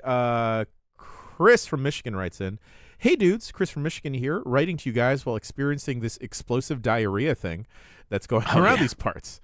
I'm playing Terratech Legion right now, wondering why there hasn't been a BattleBots game. Can you imagine? I thought there was. Yeah, isn't there? Can you imagine Payload Studios taking what they have in Terratech and making a BattleBots game? Shit would slap. Love you, homies." I immediately found a BattleBots game for Game Boy Advance. BattleBots Beyond the Battle Box. Yeah. Yeah. BattleBots Design and Destroy is the name of this GBA game I have discovered. Made by Majesco. So you know it's good. There's a THQ one that you can play in Dolphin because it leaked. It did not get released. Oh, wow. Okay. Yeah. Okay. There should definitely be some kind of like modern, I don't know, there's some stuff like there's something called Robot Arena 3 on PC. I bet there are things similar, but it feels like there should be an amazing one of those that has taken off and we all know about it and it's the coolest thing ever. I don't know if that's happened. No. We should sponsor a BattleBots team because I know some people that are in the scene actively. So hell yeah. Next time we go to Vegas, if all of us are ever in Vegas at the same time, we should go to the BattleBots. Is it a pyramid right now? It's like a warehouse thing. Yeah. No, it's not. Yeah, they took over the Luxor. The robots did. It's funny because it was either they go to Vegas or my career could have been different and I don't join GB and I instead join the BattleBots revamp happening on Treasure Island. Yeah, it's like right off the strip because it's like, when I go to Vegas, I'm usually walking up and down the strip a lot. And then you just go like 2 blocks off it and you're like, what the fuck? They do BattleBots here? Hell yeah. All right. Travis in Fargo writes in. Travis writes in with 5 questions. I choose one of them. Travis writes in, what's cooler, parkour skills or yo-yo skills? Easy yo-yo. Easy yo-yo. Sorry. Sorry, parkour. Yo-yo. I think if I could matrix... No, hang on. I think if I could matrix one of these skills into my brain, I would do parkour because I think that'd be a more fun one to just show off, It's more useful for sure, but it's not cooler. I think if I saw someone doing the coolest yo-yo stuff, I would still assume that guy's kind of a nerd. Like I'm not against him. I think if I see a guy like doing the little bunny hop over an air conditioning unit on a roof, I think they're kind of a nerd too. I don't think they look cool doing that. Yeah, I mean, you did describe the worst case scenario, and I was saying the best case scenario for a yo-yoer. But check in, mate, sir. There are people that do yo-yo tricks without the yo-yo attached to a string. It's crazy. What does that want to be mean? one of those people. That's just a hockey with their puck. mind? No, it's like about? they will like be still doing the string stuff with their hands. And then like catching the yo-yo and still managing to get friction on it to like put it to sleep and then like whipping the string back around. It's crazy. I'll be clear. I'm not biased, or I'm biased here because the Devil Sticks community has a beef with the yo-yo community. You're tainted. Get out of here. I shouldn't speak on this. I'll recuse myself. All right, give us a year. Mike and I are team yo-yo. We'll become very good at yo-yos within a year from today. And I then bet I could do it. Grubb and Dan, you have to get good at parkour. Okay. We're going to be the John Morrisons of Giant Bomb. Sounds good. God, what was this fucking thing? He came back and he loved parkour. Yeah, that was part of his gimmick. And squirting. Right. I remember that. Remember the squirt stick? Yeah, I do. Yeah. What an individual, huh? He sure is. What a person. George from Bristol writes in, speaking about wrestling, hi, Bomb Crew. I've just bought tickets to AEW All In at Wembley, and it will be my first ever wrestling show. I've been to big concerts before, but nothing that has this long of a runtime. What advice have you got to manage food, drink, pee breaks while still seeing as much wrestling as possible. Do I get there for the pre-show or arrive when the real event starts so I'm not trapped there all day? Thanks in advance, George from Bristol. Go in through the outdoor when you pee. Well, okay. Wait, don't. That's my gimmick. That'll make it worse for me if you do that. Get there early. I mean, some people tailgate. I don't know if it's a thing in the UK. I will be at Wembley. If you see me, come say hi. So Will Crosby. We'll put you in a social clip. Yeah, get there early. I mean, especially with AEW, the pre-show is going to be good. Like, that whole show is going to be fucking good. If this is your first wrestling show, Omega and Ospreay, it's just make a day out of it. Make a whole plan out of it. Get there early. Don't miss any of it. Please wear deodorant. Please be clean. Yes. Don't be like some terrible, heinous wrestling fans out there that just piss and shit themselves. But the problem, though, is you will have to miss some wrestling because generally when AEW has a pay-per-view front to back, that whole show, banger after banger. So, like, there generally isn't a piss break match. One thing you can do is, like, if there is a, like, let's say there, I don't know what the card is yet in full, but let's say there's like a 6 or 8 man ladder match, like a big multi-man thing where you know there's going to be 1 million entrances. That is a good time once those start. Or like if it's a video package, if you're not worried about knowing the exact story of this match going in.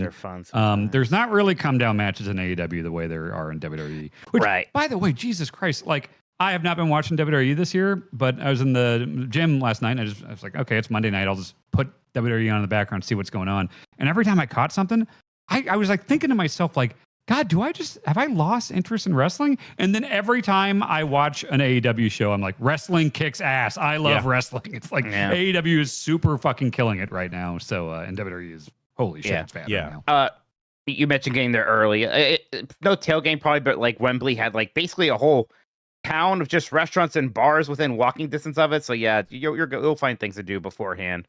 Yeah, that's where me and Will are. I got me and Will because Mike and I took a train. No, we took a Uber to Wembley from our Brentford Airbnb. Yeah. This time I just found a hotel for me and Will that is next to Wembley Stadium. So that's smart because we could not get out of there. Yes, we're trying to figure out how to use the tube system to get back to Brentford, which is not near a tube stop. So that was a whole deal. Yeah. Oh, but now you can't. You're not going to be amongst your fellow bees this time. You're not. I do love the Brentford bees. Love those bees. Hell yeah. I will say, emailer, be aware that it can be a full day experience because getting out of those things can be a little bit tricky, even if you're doing public transportation, just because that's like a huge group of people.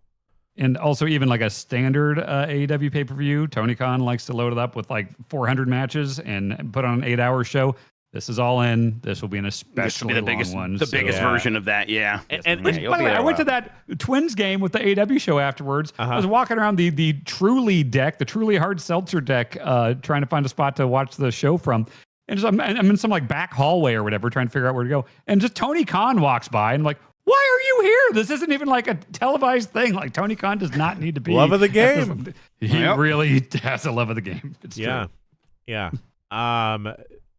Okay, moving on along. Emailer, I hope you enjoy your time. It's going to be a great show. Get there for the pre-show. It's going to have amazing 5-star matches just because they don't know how to not put on a good show.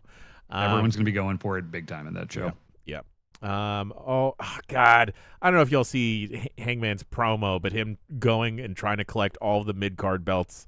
I'm all for it. He put he's like calling everyone out. It's great. Also, okay, all right. We'll put the kibosh on wrestling in a little bit. Don't worry, folks at home.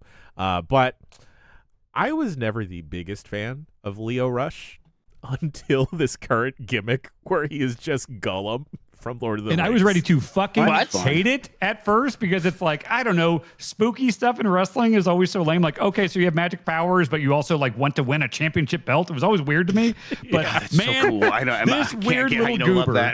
Oh no, he's a weird little goober now who like lives in sacks and he talks to an invisible man and he like bleeds black stuff out of his mouth and he just like he gallops like a horse and it's great. It's fucking just like in like a burlap sack. He just comes out of it for the match. Like, no, like a duffel bag. He came out of a match. That rules. And then they put him back into it. Yeah, if you look up Blackheart Leo Rush, I'm sure you'll see what he looks like. Check this out. It's fucking great. He's got these weird contacts. He's just going, it's fine. That sounds like Jeff Grubb. Yeah. It's fine. Actually, it's more like it is more like Jan. It's fine. Everything's burning down. Yes, it's fine. Get ready for my Leo Rush Blackheart gimmick turn. Hell soon. yeah. Oh my God, I would love that. I just start wearing contacts and bleeding from the mouth. The other bit that I suggest folks check out, if you're familiar with Leo Rush and Bobby Lashley's relationship from the WWE, go watch the latest Stadium Stampede, because Bobby Lashley is in the background getting into a scuffle with someone, and then out of nowhere, he summons Leo Rush to attack someone, and then Leo Rush gallops like a monster horse thing from a video game. It's great. It's really stupid. Yeah. All right. Last 2 emails from the show. This one comes from Kevin from Tennessee. Hello, duders. I was excited to hear Piggly Wiggly on last week's podcast and wanted to follow up with some cool information. Did y'all talk about Piggly Wiggly? Yeah, the grocery store. Yeah, we did. All right. Piggly Wiggly. Oh, is this because Kroger's acquiring Giant Eagle? That is why. Yep. Okay. We had a grocery discussion going on. That's true. Piggly Wiggly is a Southern staple founded in Tennessee back in 1916. It was the first self-service grocery store and revolutionized the way we shop for groceries. Its rad as fuck pig mascot might look like a Porky Pig, but predates Porky by about 20 years. Mostly centered in small towns and communities, they were the only grocery store lots of us had access to growing up. TurboShant was correct in its still so late 80s and early 90s coded. It scratches all the nostalgia itch. Go to Piggly Wiggly. They fuck hard. Love, Kevin from Tennessee. Sent from my iPhone, not purchased in a Piggly Wiggly. Yeah, I mean, trust me, if I had access to a Piggly Wiggly, that would be my go-to grocery store. I have to admit, I'm a little bit lazy with this and that. I'm going to go to the closest grocery store, even if it's probably not the best one. Yeah, I know, that's what I do. I mean, who doesn't? Yeah, I guess.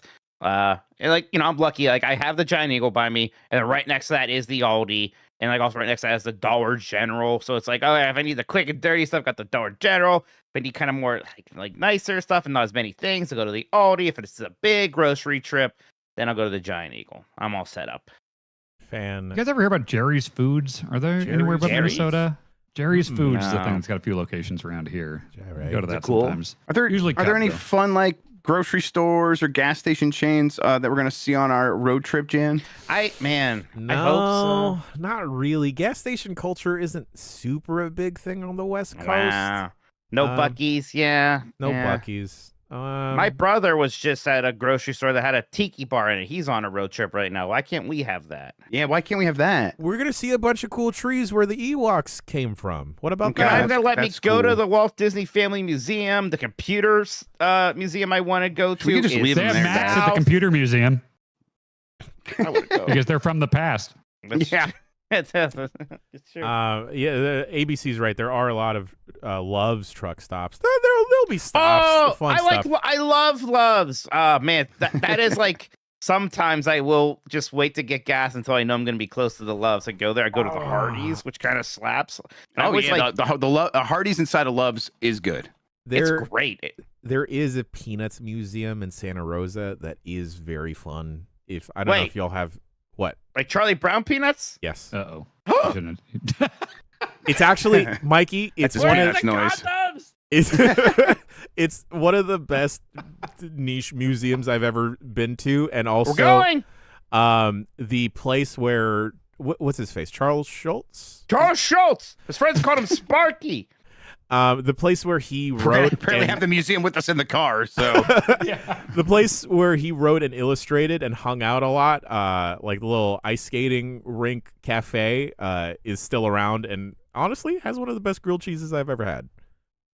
You like cheese, Dan? I do like cheese. That's he did make me go to the Studebaker Museum so we could see one car that was in a Muppet movie. Now it was a great museum. I'm with you, Mike. Awesome. Okay. Hey, we donated to restore. You see, that car did get restored. It did? Oh, good. Yeah. I have a Studebaker keychain now I still use from that store. Hell yeah, that's fine. Yeah, Well, folks at home, now that the news is out of our general plans of going from point A to point B, if you have anything that you think we should check out, please send it our way. Jan, are there traffic circles / roundabouts on the West Coast? Yes, there's a couple of those on the way to Oregon. Yeah, good, because I'll have something to say in the video about them. People in America do not know how to use those things. No, they don't. I avoid them because every single time I'm like, I'm definitely getting in a wreck because I'm not supposed to be in this lane or I'm not supposed to be exiting here. It is a bad time every time. Yes, you are my nightmare. It's so you just like drive in and you just keep going, and as long as there's not a car right in front of you, I promise you'll be fine. But it's like they were like up or left, and it's like, okay, wait, so can I cross over? Like I will just go through lanes. Like this doesn't feel right at all. Like how do I get right? Like it's bad. You just don't hit another car and you'll be fine. It is people will see a car on the other side of the roundabout and be like, well, I gotta stop here and just wait for 5 minutes. It's crazy how people just don't get it at all. It's so frustrating. That's the thing that got me the hottest on my vacation. I take a route when I go to the grocery store. It takes like 5 minutes longer just so I can avoid the roundabouts. Because every time I do it, I either almost get in a wreck or I wind up on the freeway and I didn't mean to. Getting in a Almost. It's bad. It's really bad. All right, I think we're not Mike's remembering the time you got really mad at Backlar for Backlar being like, did you every time you talk about driving, Dan, you talk about how you almost get in a wreck, and then you're like, why don't I want you driving my car? I think somebody's misremembering this. I was gonna bring that up, and I was gonna be like, it's just a pretendance, and it's like, I won't ever drive on the road that they made for idiots to get in less car accidents because it scares me. It's a flip a coin. I'm either going to total my car or kind of get where I'm going by taking the wrong direction. All right, you're staying in the back seat then during this road trip. Yeah. Grubb, I would like to drive some of this. Yeah. Turf is in chat saying that was the most gaslit I ever felt in St. I felt gaslit for you. No. Again, the thing was, he thought I had a weird thing about cars now. Like, I didn't like being in cars because there's too many screens. And we figured out that was like, Jan, you said that, right? None of this is what I felt crazy because I was like, I've never said that. I want more screens in my car because that helps me see where I'm going. And he was like, no, you had some weird thing about screens where you couldn't be in cars with too many screens. I was like, I have never said that. That was the thing. I think my preference, I said, was I just don't like a big screen in a car. Right, and he somehow took that as me saying I freak out about current cars because they have too many screens. That was the part. That was the crossed wires there. But it I sounds am a like terrible fucking driver. All right. I'm not denying that. But here's the thing. I'm terrible in like the nice way where it's like I'm like grandma driving too slow and too cautious. Yeah, that's more dangerous. That's more dangerous. Not a defense. Yeah. That is going in the out the door of driving. So yeah. Yeah, I'm bad at driving. Yeah. All right. Okay. Last email comes from Lydia from Liverpool. Hi to the Bombcast. I've recently purchased a glorious sweatshirt from your fine emporium. You can this is not Lydia's email, but store.giantbomb.com. Look at these Fishing Week shirts you could get. Grubb and I are rocking them. Giantbomb.com. The one with Giant Bomb written boldly across the front. I'm obviously in love with my new purchase, but now I face some awkward conversations explaining to normies what is Giant Bomb. As a 39-year-old woman, I find myself mumbling, it's a video games website thingy. Occasionally, I throw the words journalism and content in, which somehow makes it seem even less convincing.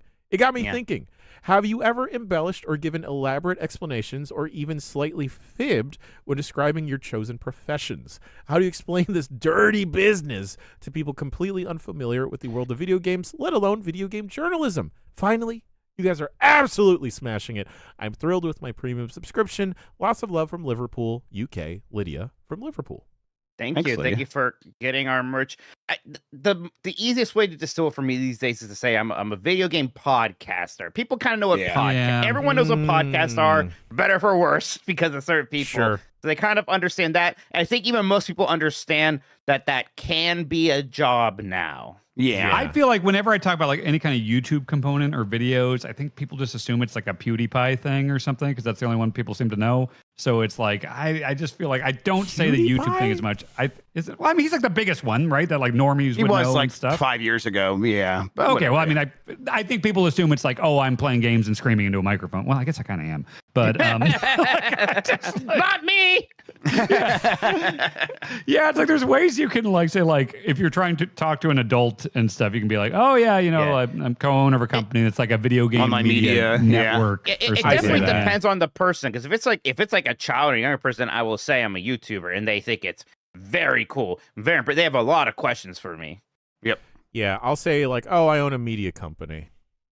Oh, and that damn. works. Yeah, or a video game media company. Yeah. And it's funny when like people will ask like, oh, what's the name of the company? And then I will have a little bit of hesitation because like I don't want them to associate me with any funky activities of saying Giant Bomb. But sometimes I'm surprised by this more often than not. I'll say Giant Bomb to someone and they will be like, oh shit, word? That's you? That too. I have a virtual office thing where that's where my PO box basically, and the guy that runs it, he's like, man, every time I get a package for Giant Bomb or whatever, that's the coolest name. I'm like, yeah, but so just regular people really like it. Yeah. Yep. And that about does it for emails. Bombcast@giantbomb.com. Mike Minotti, hit me with some super chats if we have any. We do have some. He's putting his glasses on. I need to see for shit. this. Migsy says, welcome back, Grubb. Did you go to Phil's Heretic Land? I did not go to Phil's Heretic Land. I went to Tim Allen's Heretic Land, which was Traverse City. He's got a place up there. Vacation was awesome. It was great up there. It just like I look at pictures. I'm like, it looks like a beautiful Croatian beach, and it's like, no, that's just Lake Michigan. Migsy also says, Snap it, Jan, Breathless Grubb, Faulty Dan, Mini Mickey. And then another one. These are nicknames. So these are your nicknames, I believe. Yeah. Snapper-Jan. Mixie says, Mike Minotti, since you saw Mary, does this mean she recovered from the Mina assault during the summer James Games Fest? I assume her neck feels better. That's the assumption. I hope she's doing. Maybe that's why she's so angry. Mina assault? I remember she was playing Me in the Hollower and her neck got hurt. Oh, she was laying on a bench. She had an assault. Yeah, assault. Yeah. I haven't heard her complain about that in a bit. There you go. Big Fresh 37 says Power 1.0 has a new pal named Gloopy Primo. Is he Italian? He could be Mexican. Primo. Could be Mexican. Gloopy Primo. Gloop. Yeah. Go both ways. Linton Pete Johnson says, "Who was mean to you, Mikey? I want names. Look, maybe next week we'll tell the story. I want to. Ooh, this could be a premium dump. If anything, we'll monetize it. I don't know. Multiple award-winning biggest podcaster in the universe. Eggy, you can't make that up. 333 says, Mike, did hosting game this morning fix your sleep schedule? No, it made me more sleepy. It turns out. So we were driving back and Steph's like, you should have Mike on Monday to like fill you in on what you missed. I'm like, I would never want to keep Mike up any longer than I already have. I already feel bad. Yeah. Turns out it's hard to just like suddenly go to bed earlier. I was just going to bed at the same time, but then getting up earlier. So I was just getting less sleep. It's fine. Migsy says, Jeff Grubb, can other people make PlayStation discs and pay Sony a license to do it? So like the way the discs work, like there's a lot of DRM stuff on there that Sony would want to control. So the answer is no. The answer is probably just no. Could that change? Maybe, but then like that would be such a niche market that it probably would not be economically feasible. So no. Zombie Porn says Dan should do more late night grab bag streams, and I'm not saying this just because censored died during the last one. Right. Thanks, Dan. I've been meaning to say thanks for that, by the way. Yeah, we're getting the yeah. I didn't know that retro achievement triggered that. Cool. I'm signing up. Mixie says, Jeff Grubb, did you watch Mike Minotti Game Mess mornings on the beach? I would like tune in here and there for a couple of them. Yes, and I was on the beach for at least one of them. Then Mixie says no Mario Kart Tour when Green Day wakes up. Is Green Day in stasis? What happened to Green Day? Yeah, they're in the Phantom Zone. We're gonna unlock them here pretty soon. I picture them in the alien pods. Nintendo says, I just wanted to let Mike know that they are currently revealing the Star Trek Magic the Gathering cards. 7 of 9 has a great effect. Yeah. I did take a look at some of these. Actually, I think Finelli did a story on GameSpot, and he actually just shot me over some of it. And yeah, these cards, they are looking pretty cool. I like Star Trek quite a lot, especially the 90s era Star Trek stuff. So I will be getting into this set. Apparently, there's even some autograph cards in there. You can get a William Shatner autograph in one of your packages. Oh man, they even have like a Con card, but it's the Star Trek Into Darkness version of Con, which I would say I don't hate that movie. I don't hate it, but it's it's not great. It's not your fave. If there's a Garrick card, you all have to let me know. I fucking love Garrick from Star Trek Deep Space Nine. I want a real cool. Is it because he doesn't have a neck? Is he the one that doesn't have a neck? No, the Cardassians. Well, they have like the ridge on the neck, so they have like strange necks. Their necks are. There, you say they may have more neck than any of us. Too much neck. All right, yeah. No, I think it's great how much neck they have. To be clear. All right, and then we have Savoy Turiel says shameless. Oh yes, normally we don't allow self promos, but this one absolutely will. I turned Dan's Space Ace into an FMV quick time event game. I posted on r/Giant Bomb and the Giant Bomb Discord. Yes, go to the Reddit. Look this up. They turned literally the winning run of Space Ace and Super Nintendo into an actual quick time event where you have to push like up, down, left, right at certain points. It is incredible. So they turned the Dan playing Space Ace into like original Space Ace. It's really incredible. You have to check that out. Yeah, I'll link. I need that to have a Retro Achievements set. It doesn't have one. I really do want it. I'll link it in the show notes for this episode, folks. I gotta find a Space Ace machine on the West Coast that we could stop at. Yeah. How come Space Ace wasn't on your rundown, Dan? You keep playing it. I do keep playing it. Maybe I played it off content as well. Oh my god. There's a couple big arcades on the way to Portland that we could. Yeah, we'll find it. Okay. All right. Next up is from Migsy Gans. Dan Reichert, have you been in contact with the Space Ace fan kid?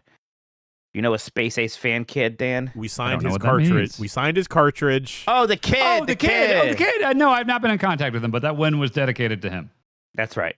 Migsy says, will you guys go to Vegas for Casino Week? I feel like I'd rather go to like Atlantic City near like Jerf and some of the other West Coast people and hang out there. What's it? Yeah. When I went to Atlantic City as a kid, it was great. We bought a Jaguar for very cheap because it was a dead console. Oh, that Jaguar. I thought you meant a car. Yeah. And I'm like, wow, no. Dr. Minotti rolling. Yeah, the same thought. Yeah, I meant East. Yeah. Get me to Atlantic City. Shit and Britches says Atlantic City is sadder Vegas. Great. That's exactly the vibe I'm looking for. Right. Vegas is not sad enough for me anymore. Oh, boy. Yeah. So much worse now. And Reno's probably too sad. Yeah, right. Reno. Yeah. You've gone too far. far. Actually, I'm gonna go to Reno for a day this weekend, and I just want to bask in it. Yeah, Reno kind of has a charm. I haven't been there in 10 years, but like it kind of had a charm. Yeah, it's like small. What is it? Like the smallest big town, biggest small town? Littlest biggest big little city in America or something. Biggest little city. Yeah. I just like a good boardwalk. All right. Yeah. Boardwalk. Tyler James Bay says Terratech Legion has taken over my life. Yeah, to be clear, I've been playing a ton of it still. I didn't bring it up in the rundown because I don't know what else to say about it, but I think Terratech Legion is great. I finished all the 2-star missions now. I need to unlock the 3-star ones. I'm going to work my way through those. Yeah, I'm doing all the character-specific stars right now. Like, that is the main new game I'm still playing constantly. And then JD Gibbs says, go to the olive pit on your trip. Dan loves olives. I bet you don't actually love olives, Dan. No, and like even though I'm more open-minded about food now, I still just like I'm fine just waving the flag and just being like Bonk had me try these like Quest dill pickle protein chips yesterday, and I was like, I just don't think I like pickle flavor. You know, I think that's I've tried them now. I'm not averse to it. I just don't think I like pickles. I'm not a fan. I don't like olives either. I don't want to go to an olive pit. I love olives though. Yeah, you can go in your own time then, buddy. We will pass by Weed, California. We should at least stop by this. No, sure. The town of Weed. I'm gonna call oh, the yeah, for cops sure. on you. While I was in LA, I hung out with our dear friend Nikki Grayson. We went to dinner, and it was one of those Jimmy Jams where you order at the bar, and Nikki just yells, "You like olives?" I'm like, "Yeah, I love olives." So they wind up adding an order of olives to our little selection of foods. Bowl of olives comes out, and I asked them, like, "Oh, I didn't know you like olives." And they just look at me like, "I don't. I ordered this for you." And then, like, they had one, and then it looked like they were going to throw up. But they still enjoyed it. They tried it. But yeah. I am, in general, just not seeing enough Deep Space Nine stuff from these revealed cards. So I'm seeing more Enterprise and Voyager stuff than Deep Space Nine. What the actual hell? Do they have The Rock from the time he was on that one? I haven't seen him yet. Plenty of 7 of 9, which, yeah, that makes sense. Plenty of Janeway. All right. Janeway. All right, Mikey, any more super chats? That is it. I'll do a refresh to make sure, but I'm pretty sure we did catch up with all of those. Thank you all so much. For folks wondering where Grubb Guesser is, we've spun it out into its own little program just because it plays better when we have a little bit more time to spread out and guess and guesstimate. So don't worry, folks. Those will still be hitting your socials as we do them. Boys, what do we got going on the rest of this week? It's a busy week. It's a big, meaty week. Because on the dump truck, everybody, we got Big E, Etor Ewan on the show. 707 Exit Flu. Get your big, meaty calls in. Not wrestling related, folks. Have them be fun. Make him dumb. Trust me. As much as we talk about wrestling, he doesn't want to talk wrestling. He wants to say it like, as a man who made a podcast with this man for a long time, he's never better than when he's just talking about dumb bullshit. Anything, yeah. So get your goofy ass calls in. We don't need to talk about WWE, wrestling, anything, injury, New Day, any of that stuff. Just get your dumb shit in. He will love to have fun with those. Yes. That is happening this Thursday. But before then, tomorrow on Wednesday, folks, a new season of Blight Club starts. The Blightning round is done. It only took however fucking long, well, close to a year almost. Dan, we never picked Mike's game. It's his turn, right? Oh, no, Jeff Grubb. Actually, if I'm looking at the official Blight Club, or the unofficial Blight Club unauthorized, which is blightclub.games, check it out. Let me look at the stats here. So cumulative time. I have been the one who has been the most blighted. And I can say that non-jokingly now. Yeah. The time-wise, Space Ace, I think, is objectively the worst game we have ever played on this fucking website. So I have played 89 hours and 20 minutes of Blights. Mike Minotti has done 85 hours and 19 minutes. Jeff Grubb is at 80 hours and 54 minutes. I think Jeff Grubb needs to get properly blighted. It's even better than that. Of the 3 members of Blight Club, I've played the 4th most this year. And it's July! And if it had been a couple more weeks, you might be 5th. Yeah. Holy shit. Yeah. Actually, it's Jesus close. Christ. It's going to be close. Actually, it would have been a few days from now where you would have been 5th. Yeah. It could still be close, actually. I hope this is as bad as I think it might be. I played a bit of his game, which we will reveal tomorrow. I think it's especially going to be bad for Grubb's brain. Giggity. Is it like I'm going to no-sell it. Are you guys ready to tell me the platform, or is it still just the No, we told you what to get ready. You know what's ready. I went on vacation. It's Neo Geo, CDI, Jaguar, and 3DO. Get the PS2 for funs and giggles. Yeah, no. CDI, 3DO, Jaguar, and then Sega CD? You forgetting what the opposite one is. It's not going to be great. Why'd you even say anything? I already said them. Why'd you say it again? You might have forgot. Okay. I'll get them. I'm going to get all the ones you guys have said. And there's just confusing. I think at one point you said Virtual Boy. That one's gone. Yeah, so that's interesting. That's part of the bit. That's part of the bit. That was real important. We can't remember these things. We already told you once. It should have been good enough. There is a bit the auxiliary game consoles where you know what they are. Yes, there's a bit the of other ones. Karmic beauty to what's going on with this game as well that I'm just very, very excited about. And Grubb, yeah, I think you're going to be really fucking bad at this. No, I'm looking forward to it. Don't think it's going to be as bad as Space Ace. I don't think it's going to take nearly as long. But I hope it's a bad time. You hope it's a bad time. That's what the show is. Uh-huh. I do like looking at the graph for the playtime. You see that there's one giant spike for Grubb when it was Daikatana, then another giant spike for Dan just recently because of Space Ace. I still can't fucking believe I beat that game. You had your doubts for a while, right? Was there a moment where you thought it just there was were not times going to ever happen? I never considered seriously quitting, but there were moments where I was like, man, it might get to a bad point here where this is the only thing we play on Blight Club for like 5 months. But I'm proud. It's happening. You were always worried people were going to get bored and turn against it, which it's the Never opposite. happened. People still miss it. Yep, Yeah. people want it back. That's fucking nuts. What did I ever do to deserve this? You keep wanting it back too. You keep playing it. Dan, the stats don't lie. I think out of all of our programming, that's the most super chats we ever get per stream. Most people tuning in, even most VOD views too. That's fucking nuts. Because I didn't like it. Oh, weird. But something we did like is visiting our dear friend Andrew from North Carolina. That vlog is up now. Dan and myself are in your home. We documented that. Very fun at times. Still think about those wings. I was just thinking about those wings, yeah. And those Cheez-Its. Jesus Christ. I brought a bag of those Cheez-Its. home. Yeah, there were some leftovers, and I brought the bag home and went nuts on them. Folks at home, do me a favor. Even if you normally only consume Giant Bomb through podcasts, go to YouTube, go click on that video, give it a thumbs up. It would make my day. Here's all I want. I just want to hit 15K. All right? I know in regards to some numbers that may be a lot, maybe not too little, or too little for some folks. I just want to hit 15K on that one. I think you'll do it. That's all I want. People get in there. Just do that for me, please. I don't ask for a lot.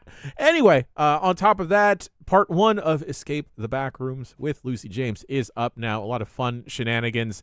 There's a particular moment where the game kind of broke with the monster chasing and maybe getting a little too close to our own Chuck Zimmerheld, and little shenanigans over there. Anything else I'm missing, boys? Mixie snuck in one more super chat, says rest in peace, Sam Neill. And of course, Absolutely, Boy, it's man. been watching all the clips and stuff people have been posting it. He just seemed like a genuinely good dude too. He seems awesome. He always did.